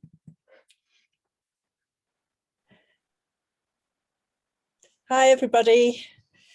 Now, I'm normally an illustrator and an artist, and I've been doing some COVID life illustrations, and I'm collaborating with poets to make a book.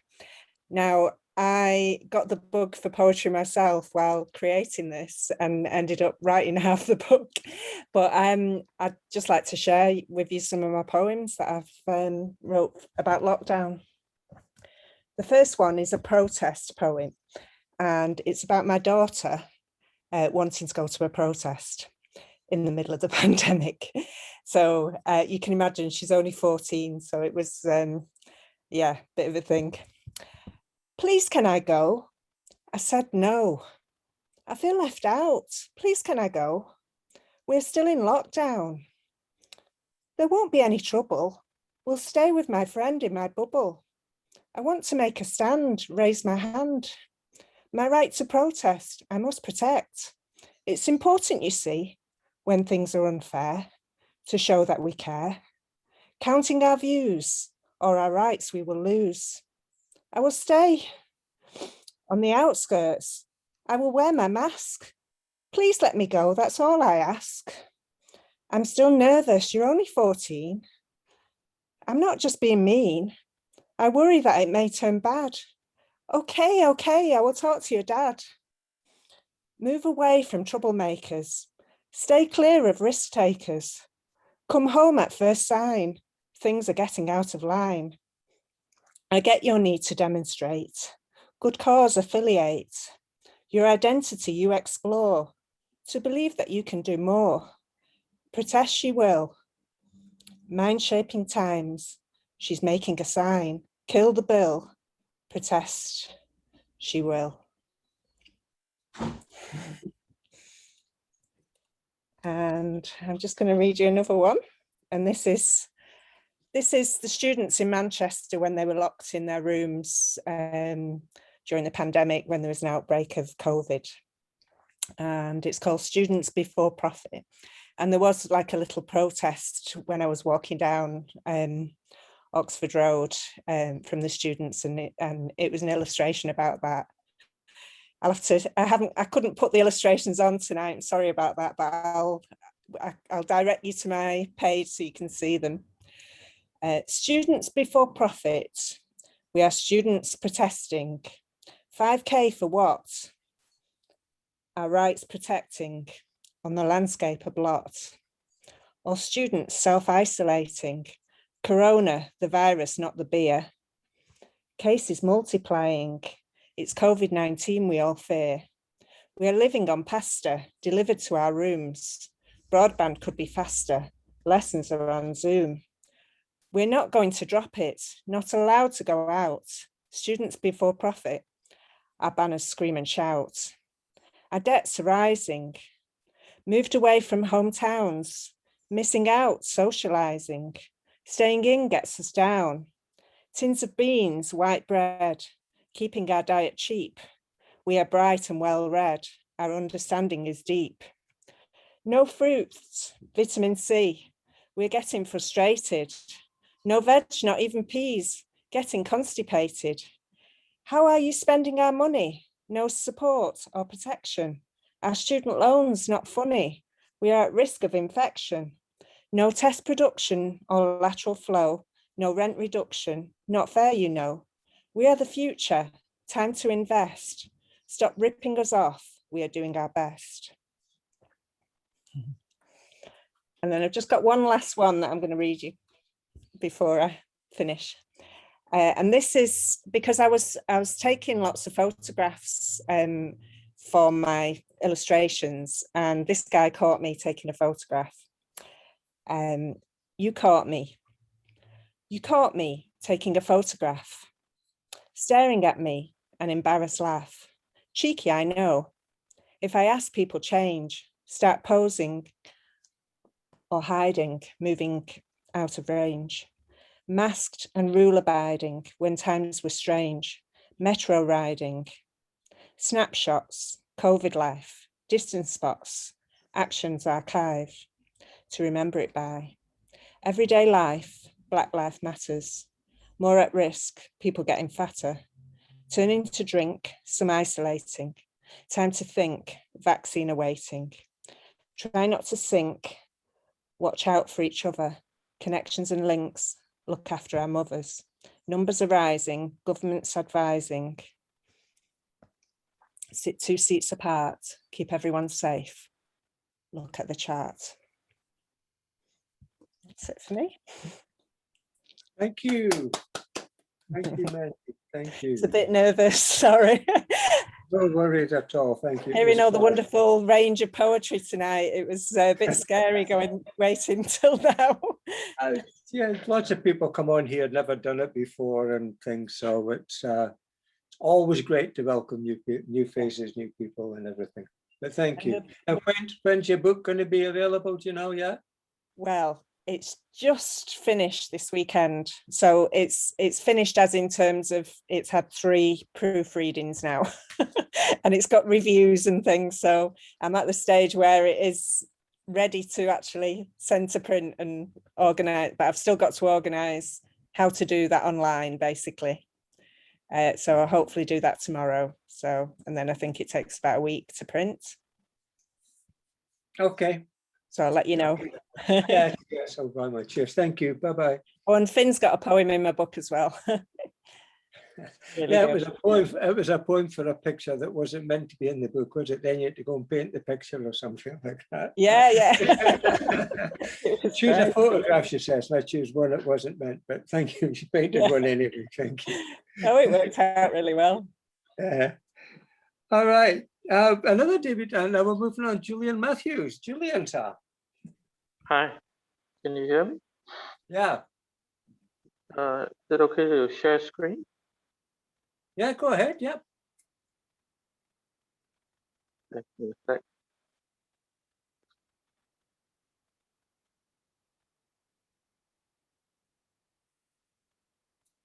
This is called Parallel Lives. Maybe we knew each other in past lives. I was a horse and you a unicorn.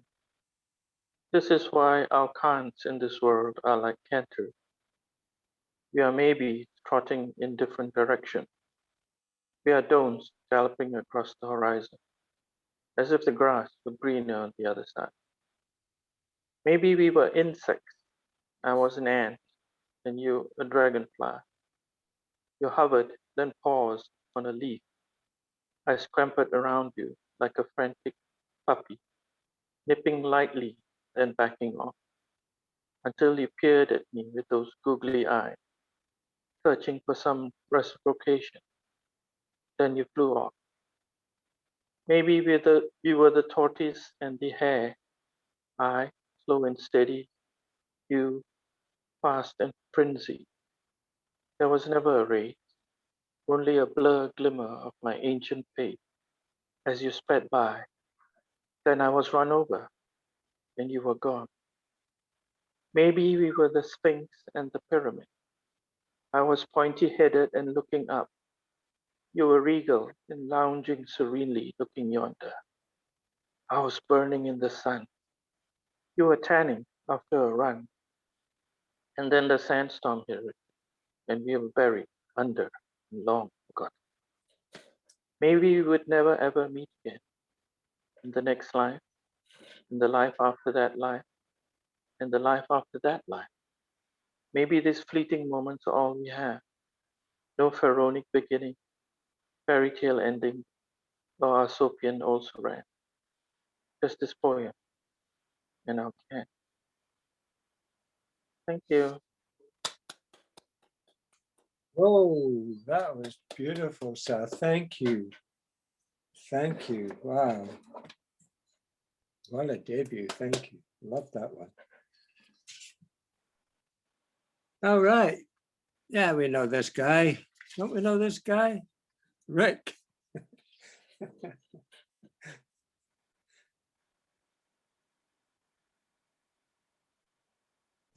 It is such an honor to be among the fine elect poets that have graced your table, Finn. You set a fine banquet, my brother. I've got two, what I think of as mature poems, poems that have been with me for a while, but they, like so many things, they remain an issue of the day. First, I'm going to read to you a piece called Warm Calculations.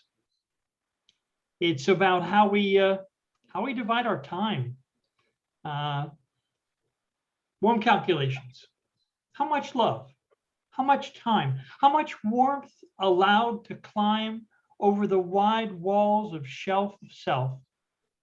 How dare the eye, indeed the lip, needs the seeds to replace, to fill the space between the loves in family time, the subtle balance, slippery climbs, sometime for friends, in arguments allure, the natural never whirl, choices swerve, judgment steps on tentative representative words, whose ideas hurdle tipsters, tiptoe turtles on weighted, cautious moments.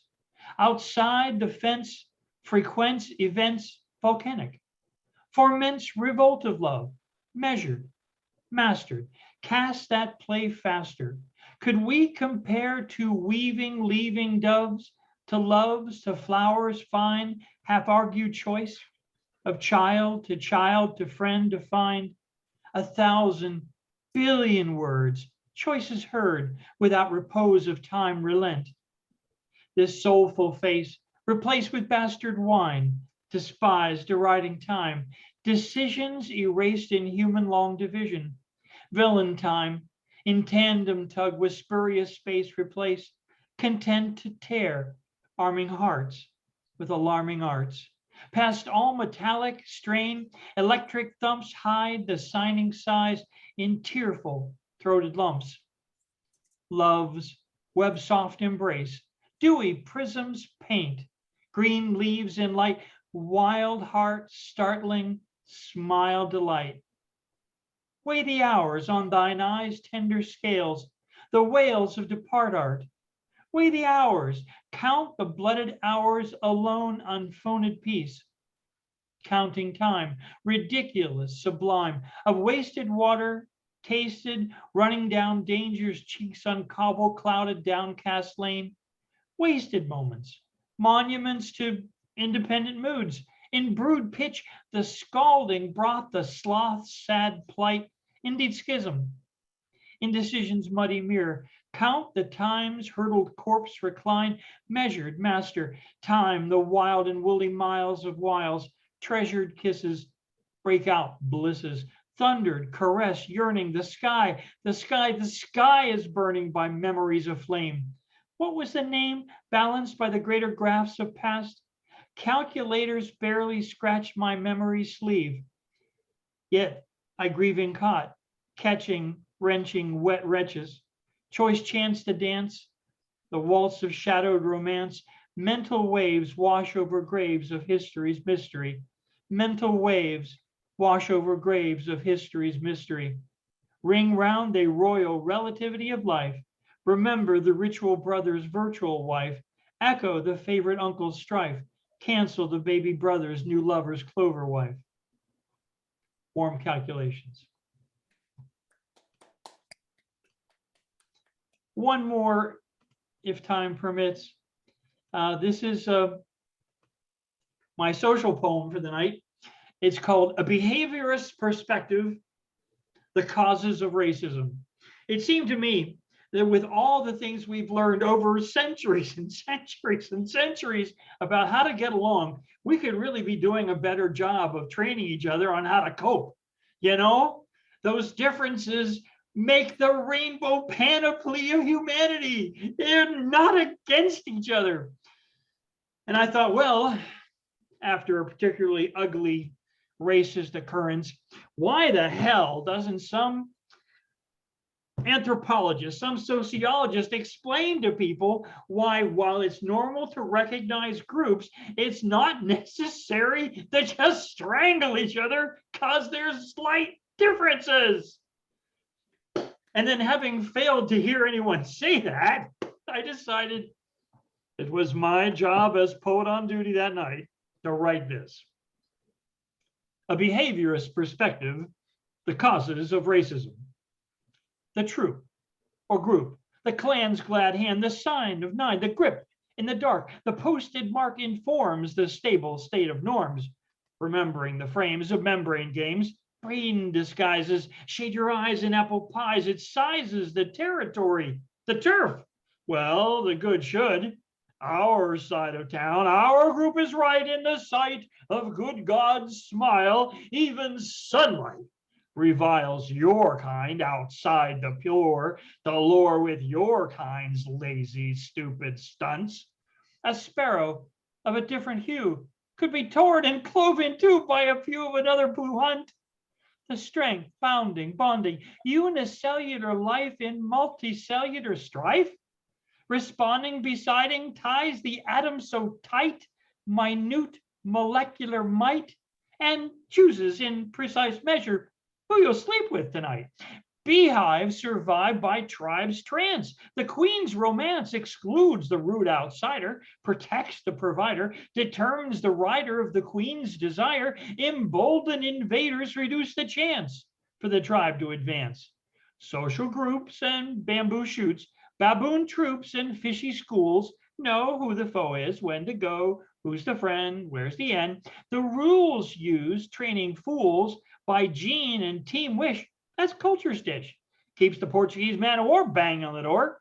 It explains to the colony who'd hang on to and why. Cultural clash, like red ants and black as a reason to attack, is a common step to keep them hep to good guys and bad. But isn't it sad how often the supportive social ties, the tools of molecular rules, can conceal the lack and leak of the social contract to the greater stack? The organs of your hand would be foolish to war or inflict harm on the arm. Could the leg force the knee to submit or flee? Could the brow to the forehead say, drop dead, be gone, amscray, and then in confusion sway against the neighbor's array? As this is to make a fist to relate the cultural trait, a boundary in this or any country, take Humpty Dumpty. He's really something to relate to the ground with a loud cracking sound. Unicellular or multicellular, in clothing and in motion, you're expressing the notion of your tribe. It doesn't hide, wouldn't try. But membranes even say, if you lean over easy this way, together is stronger, lives happier longer. Cultural rifts needn't cause tiffs or express fists in pain when it is and they mean the support of us. They needn't bleed trust or force us to must the membrane edgy thrust. But if you say it must, symbiosis is being, osmosis its meaning, surely you know this. There's no relief in grief. Let tribal libel cease. Extend the grace of space. The use of social bonding to unite is great. But even edges meet and act to attract the surging urge to merge.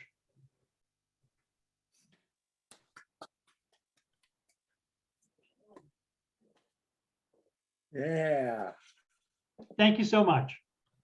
Thank you, Rick. That was two great pieces there. Yeah. Thank you. Rhyming at its best. Thank you, sir. Thank you, brother. Okay, moving on. Time goes from Rick to Nick.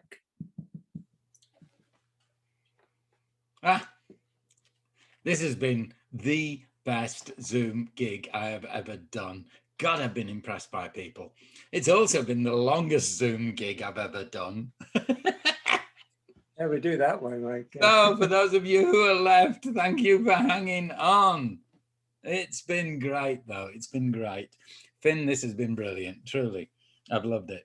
I was cleaning out a hut in my garden and I found a bag full of books from ages ago. And this is me, right? In 1991, this came out, right? Can you spot that it's the same guy if I do this? So anyway, what I did was just, I dug out 3 books and I'm going to read you 3 poems. I'm lucky. I've been doing this for years and years and years. I've been a professional writer all my life, and I've had more than 50 books out, which is astonishing. My ambition was to get 1 book out, and then it just rolled on.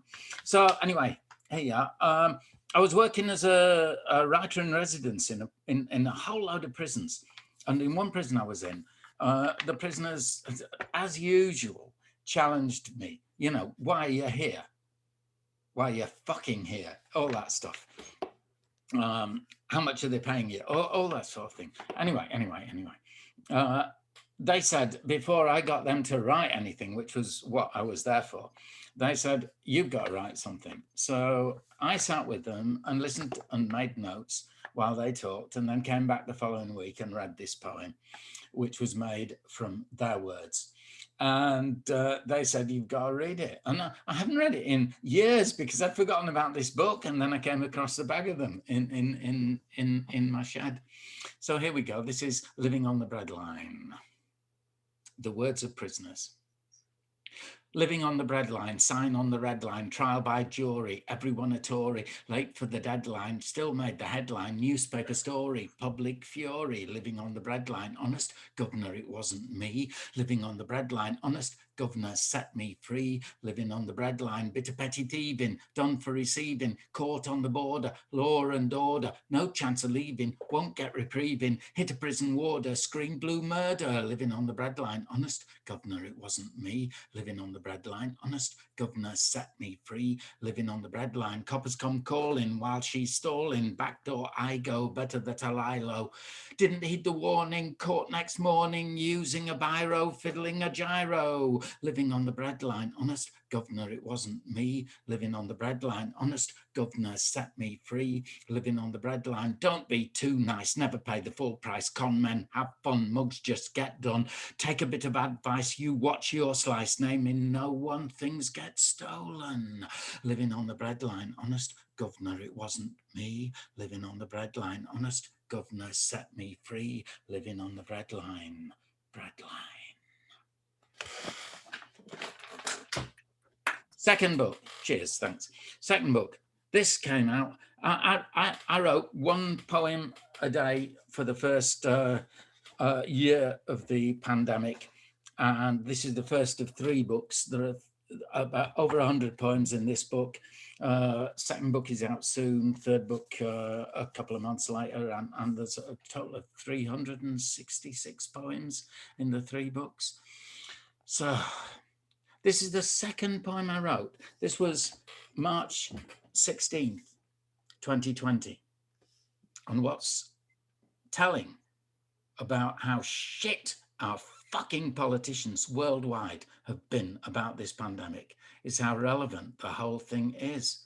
I reread this a couple of hours ago. I found that book. I dug out a couple more books and I thought, choose something. And I opened this and I was just astonished at how relevant this still is. Listen, stay safe was what the government was telling us. and this is called We're So Safe. Safe as when what's ghostly goes is. Safe as, sorry, I'll start again. Safe as where what's ghostly goes is. Safe as ghastly when it grows is. Safe as plague and ring of roses. Safe as fighting off your foes is. Safe as fright as figures froze is. Safe as hopelessness proposes. Safe as sentenced to death roses, safe as murdering of crows is, safe as daily news discloses, safe as touching lips or noses, safe as wash your hands of those is, safe as when their coffin closes, safe as poetry and prose is, safe as fast, which never slows is, safe as when your driver dozes, safe as world and all its woes is, safe as faith which never shows is, safe as tablets can't cure Moses, safe as ventilator hose is, safe as all that no one knows is, safe as every question poses, safe as how this wild wind blows is, safe as where our future flows is, safe as contact risk exposes. Stay safe, safe till virus metamorphoses. And that's what we're facing at the moment, isn't it? Because the bastards did fucking nothing. Fucking nothing. I am so angry. And everybody should be. And bastards in this country go, Johnson's done a good job. Fuck me. Okay. This is the last poem. This is from this book, which came out right at the start of the pandemic, so I've sold none of them. No bookshops are taking books. No gigs, you can't sell the books. So my mum died just before the pandemic. I was actually, once the pandemic kicked in, relieved about that. I didn't want her to go through that. She was in her 90s. She'd have been in a home. She was falling to pieces. Today, my mother dies. So this was written on the day. House left bare, this theft entire. Cut the current in the wire. Quell the riot, hush the choir. Watch my maker thus expire. Cancer and her age conspire to deflate her like a tire. All is swallowed in this mire. Panic making her perspire. What more must this time require? Symptoms steal her whole empire. Wisdom, passion, wit and fire. Body losing occupier. See her weaken, see her tire, see her pass beyond desire. Process cruel, so slow it's dire. Sod you, God of mercy, liar. Thank you for listening. I'm done. Thank you, Nick. Thank you. Thank you. Always a pleasure. Thank you. Right. We're going to move on now, and I sorry to keep you waiting the early hours of the morning, stuff like that. It is a marathon, as people say in this one. Will you please give a welcome to our final debutant for the night, LKN. Hello. Isang mapagpasalamat na bukang liwayway sa lahat.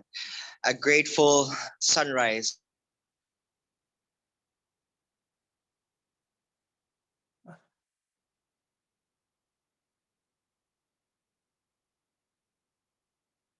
If you can bookmark these days, it'll be so awesome. I'll be featured in a short poetry, a poetry short film at the Paris Lit Up on June 25th.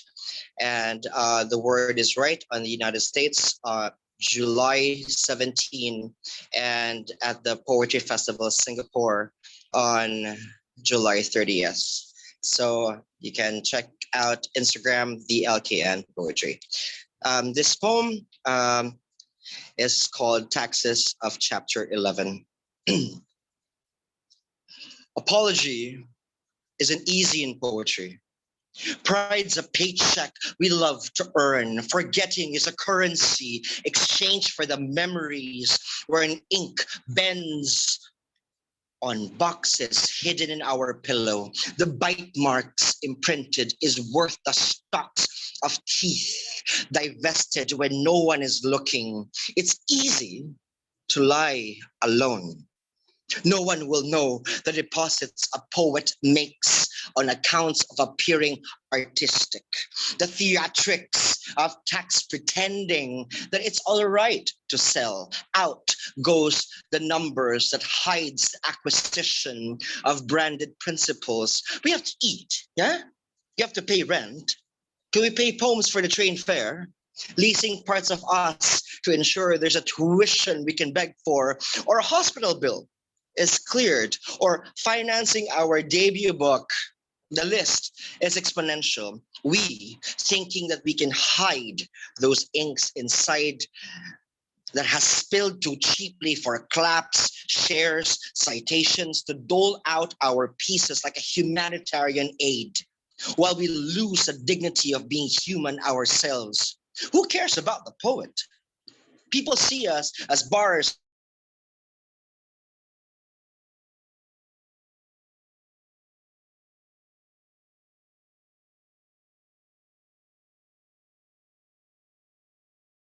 bind together in a portfolio of their fears, their aches, while the poet can't crash lower than the audience.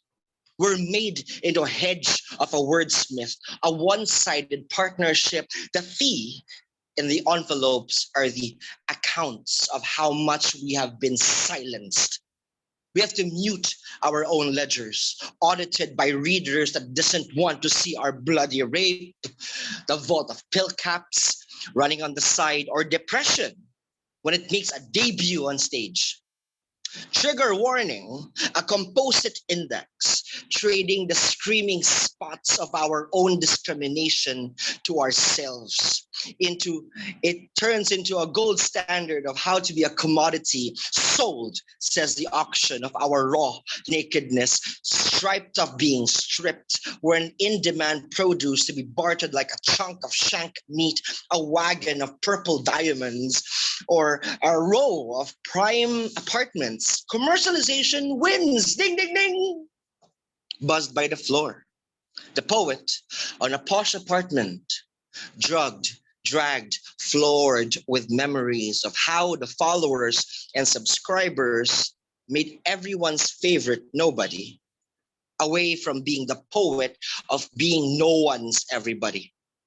The ratio of the shards of wine glass and the skin is an expense worthy of allocation. Being famous has a price with a credit oneself, graded by the wealth of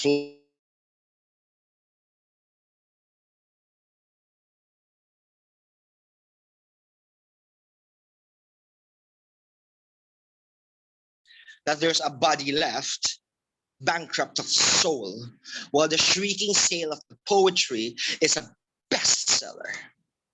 Homeless is a center of annuity, a mere asset of literature, leveraged on being known, except by its own ink.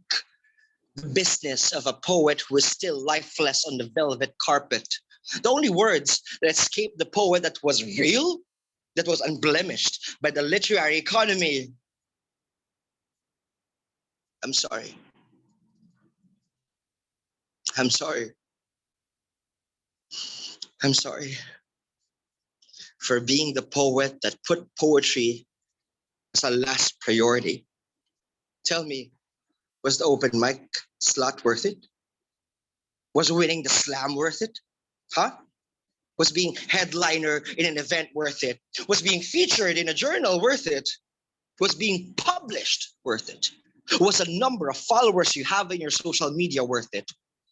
Worth all the truth sold out so the poet can live while the poetry in its poems dies slowly. You poet in this Zoom room, what would you ask your poetry to forgive you for? How about you, Juanita? What would you ask your poetry to forgive you for? I wonder. You can unmute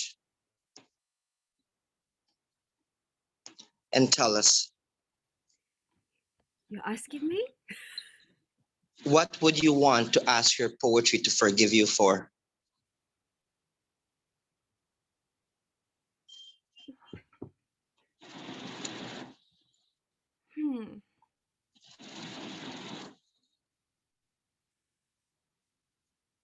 I guess getting in the way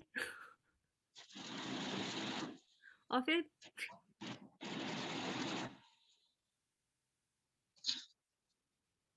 I want everyone in this Zoom room to think, feel, what do you owe your poetry today? Thank you. Maraming salamat. Thank you, Juanita. Oh my goodness. Throwing me there. Whoa, Sha, whoa. You're okay. I'm a night Gemma morning to pose a question. Yeah. Thank you. Thank you. What a debut, eh? Whoa. The faces there. All right. We saved an alarm shift and we've got 4 to go. So please, Kate. Hi everyone. Didn't freeze then, did I? Do tell me you can hear me okay. Yeah. Yep. Some small poems. I think we're ready for a little sprint to the end of this marathon. So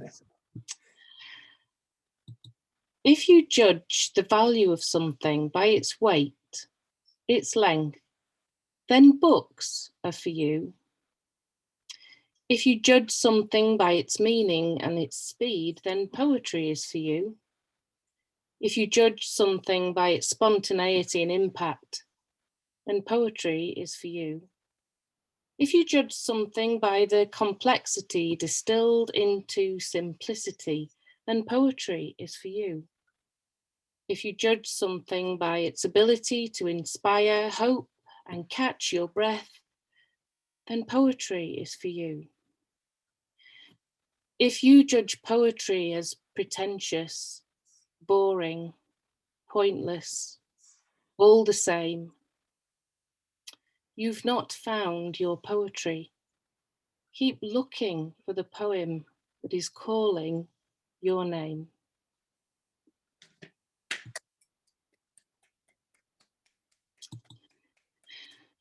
And then just a little tiny one to finish. Even poets need to hear that their words matter, that their emotions matter. Did I say even? I mean every poet needs to hear the words. Your words matter. Your emotions matter. You matter. Thank you. Oh, thank you. Oh, that couldn't have been a better pairing if I did it myself, could it really? Not unplanned. This Zoom's great. I love this show. Scott, go. You've got to follow them, pair, mate. Thank you. Cheers, Finn. Hi, everyone. It's still here. Usual stuff for me, very short, very sweet. So just a couple of these for me. If it gets much longer, this first line is going to be very relevant. It's well past midnight. The world is dreaming, save for the poet who should be sleeping. But words are shouting from inside his head, so sleep is absent from his lonely bed. Tonight he suffers a poetry curse, his head awake on a pillow of verse. It's well past midnight. The world is outside, save for the poet who in words will cry. But love is bleeding from inside his art, so he is writing enslaved to his art. Tonight he's within a prison of rhyme, his soul encased in a duvet of time. It's well past midnight. The world is turning, save for the poet whose soul is burning. But hope is preaching from inside his soul, so words are seeking to pay for his toll. Tonight dreams are sold, a cost to his purse, his head awake on a pillow of verse. Thank you. And then this one is a little bit different for me. It doesn't rhyme. There you go. See what you think. Drowning in a sea of lost souls where nobody knows your name and your words are swept away on changing tides. The only passing ship is the Mary Celeste, and she's already full of castaways, built of hopeless dreaming and of barnacled ghosts, drifting within the mists of lost verses. So tie me to the mast to look into the storms, the death of poetry upon the horizon. Thank you very much, everyone. Thank you, Scott, mate. Thanks for sticking on. Thank you. And if it's on later this time, I'll try to get you on earlier the next time. But it's not always easy. All right, second last. Oh man, you stuck it from the beginning as well. Greg Slade. Hey, great show. All this has been a lot of fun. I'm going to do some short ones too and just get through here, do a few, 3 or 4 here. This is called Empathy's Opposition. The imposition of Stoicism is tyranny. The inquisition of the imposition reveals it to indicate a putting on, as in oppressing, placing something unpleasant upon someone else, poner. Also as in putting on a show that is digressing from anything the imposter wishes wasn't seen to be there. Question how people put things on you. This is the imposing of the imposter's way. If you have been persuaded yourself into putting things on other people, it is not only them, but your own self you have been led to betray. The universe is mental. The war is mental. This warlike mentality has too long been having its way. We must learn to change our minds if we ever wish to make a change of our state. Empathy has not lost the battle, but as a wise man once said, the hour, it is getting late.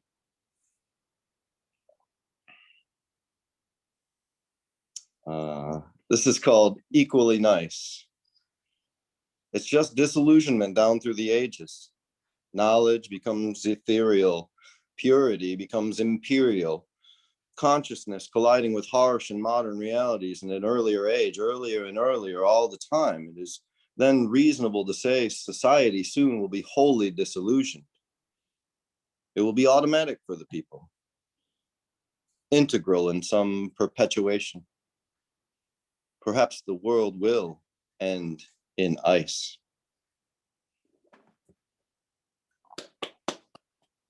I think I'm gonna do just maybe 2 more. This one, they're both quite short. Communication does not guarantee understanding, but it makes it possible. Our ability to access information and to connect does not guarantee our freedom, but it makes it possible. Knowledge does not guarantee wisdom, but it makes it possible. Success does not guarantee peace of mind, but it makes it possible, as wisdom does not guarantee success, but makes it possible. There are no guarantees, only possibilities. This message is not guaranteed to move you, but it is possible that it will. Stranger things have happened.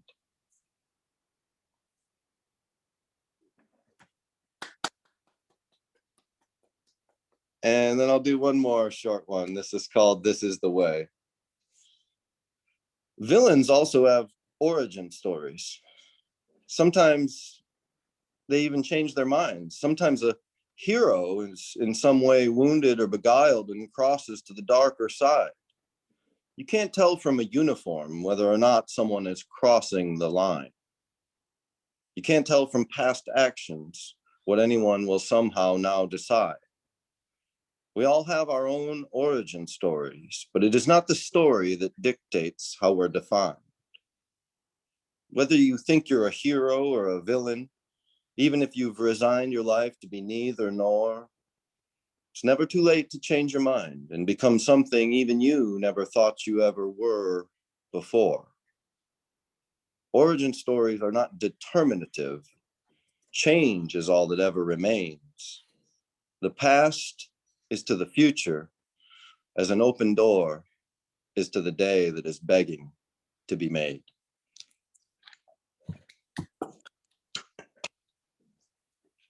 Thank you, Greg. Thank you. Yeah, you're right. It's never too late, man.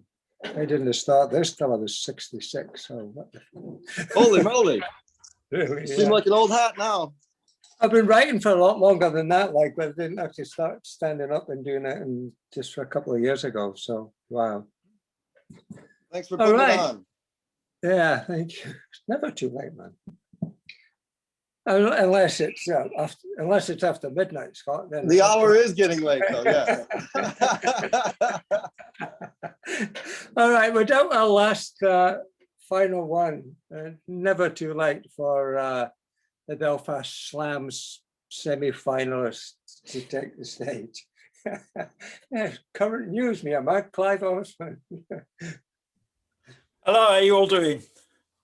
Right, sorry to miss most of the event. I mean, I always do anyway because of work, but I had a day's holiday today and went slamming. So apologies for that. But yeah, I'm going to do two that some of you will have heard. They're basically the two most recent poems I've written. So the first one is called Reincarnation. I never believed in reincarnation, thought it was the imagination of those in a state of desperation who couldn't take burial or cremation as the final act at life's cessation. Then I met a woman called Chris, a semi-famous hypnotist, and now I have an increasing list of beings who were me in the mists of time, saints and sinners, losers and winners. Each of their lives was apparently mine.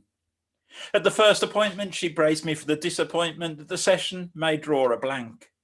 But I got the money from the bank and bugger me, I nearly had a seizure when she discovered I'd been Julius Caesar. She said under the spell of her hypnosis, I gave a rather gloomy prognosis as I came to a rather sticky end. This was a shock, I can't pretend, but there was more to come to strike me dumb. She said, if I paid for another session, she felt that she could get a confession that in another life I'd been notorious. This possibility felt quite glorious, so off I went to the TSB, withdrew the consultation fee, and then she set to work on me. When I came round and all was done, she told me I was Attila the Hun. I pleaded with her, for heaven's sake, please don't tell me I died of a nosebleed. That, to me, is more notorious than all the conquests which made me victorious. Oh, don't be so dramatic, she said. Think of the poor wife you'd only just wed, then hours later you were bloody well dead. Time went on, as it tends to do, and more past lives were discovered anew. At various times, I was Abraham Lincoln, Joan of Arc, Joseph Stalin, Bonaparte. I was the captain of the Titanic, and someone unnamed who was quite satanic. King Harold with an arrow in his eye, Anne Boleyn waving her head goodbye. Beethoven, Bach, Chopin, Mozart, Aristotle, Plato, Socrates, Descartes. I was even a rat like William Hague, who went around spreading bubonic plague. With such a checkered history, it really is no mystery why everywhere I go alone, staring longingly at my phone. No one wants to risk a sticky end or a flashback for which I seek revenge. Oh yeah, and I'm that gullible bloke who believed any old shit and ended up broke. Thank you for that one. And this is my most recent one. It's quite a lot shorter than the first one. And it's called, What Is It Like to Have a Prime Minister Like That? It's like there is some ingredient missing. Good thoughts disappear when you're reminiscing. You've got lots of maggots but can't go fishing. You claim to be rich, but you've no pot to piss in. He is a biscuit dunked in tea too long, the slime found in the garden pond. 0.07 if he played James Bond. Brexiteers well and truly conned. One of a kind, like Hitler's ghoulie. Jilted John without his Julie. A cheap umbrella when it's blowing a hoolie. He can't have been elected, surely. A cigarette without a light, the suntan you would get at night. Massive piles when you take a shite. Serial liar, but that's all right. A hotel with no paying guests. Royalty without the incest. Donald Trump's hands in a bigly contest.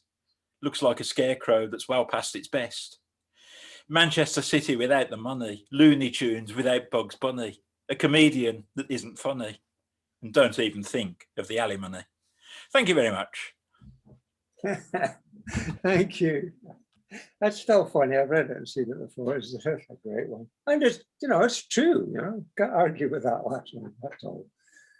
All right, we've come to the end of the night. I just realized I wasn't going to read tonight, but I think I will. And I'm going to finish the night with this one. On my glasses, I can see it. And I suppose it's, because it's Pride Month, I'm going to do this one called Christopher Street. What does your brother know of your mind and how it works as you dress up in your finery and steal out into the night? With painted nails and ocean hair, flouncing your performative femininity, sharing dances, furtive glances as you walk against the tide, confident in your pride, the right to be, the right to see, the things you want to see. Your brother lives in his own world, you in yours, but you can share the love of sport. One is not exclusive of the other. It's just your brother doesn't understand how a man can love a man. And even though he doesn't know, even though he can't quite get it, he doesn't mind. He doesn't care because he is your brother. And he will pick you up when the night is done, when the party is over and you're red with invigoration. Even though he doesn't understand your situation, he will drive you home and make sure you're safe because he is your brother. Thank you. And thank you all for such an astonishing night. Man, I say this every time. That was a great show. The last one was a great show. This one's even a greater show. God knows what the next one will be like. The next one is on 4th of August. It's Independence Day, but it's not to do with that. We're having it with two feature poets. As not how it's going to go, but it's going to be Daynance and his lady Tish Camp will be the feature poets in that one. So that could be. Is that July 4th, 4th of July or 4th of August? 4th of July, sorry, 4th of July. That's all right, because Independence Day is 4th of July for the US. It's been postponed for a month. No, 4th of July. It's on Independence Day, yeah. 4th of July. There's one on the 5th or something too, but 4th of July, that one. So there might not have so He many... was tested you, Leslie, and you passed. Yeah, it's all that, yeah. Past midnight somewhere. Oh, no, it's not. It's right. It's a minute to 11, it's a minute to midnight in Becky's world. So she hasn't turned into a pumpkin yet. Yeah, I gotta go. Good night, everyone. Thank you all for coming, and we'll see you Wonderful again. evening. And I'll Thanks, see everyone. some, yeah, I'll see you some of you on Wednesday, but it's only got to be 2 hours or so. It's not too bad. There's no point. You just sit and enjoy the movie. Thank you. Thanks, Finn. Bye, everyone. Thanks, Finn. And thank you. Thank you. Bye, everyone. Bye. Good night. Thanks, Finn. Bye, all. Bye. Bye. Bye. Thanks, Althea. Thanks.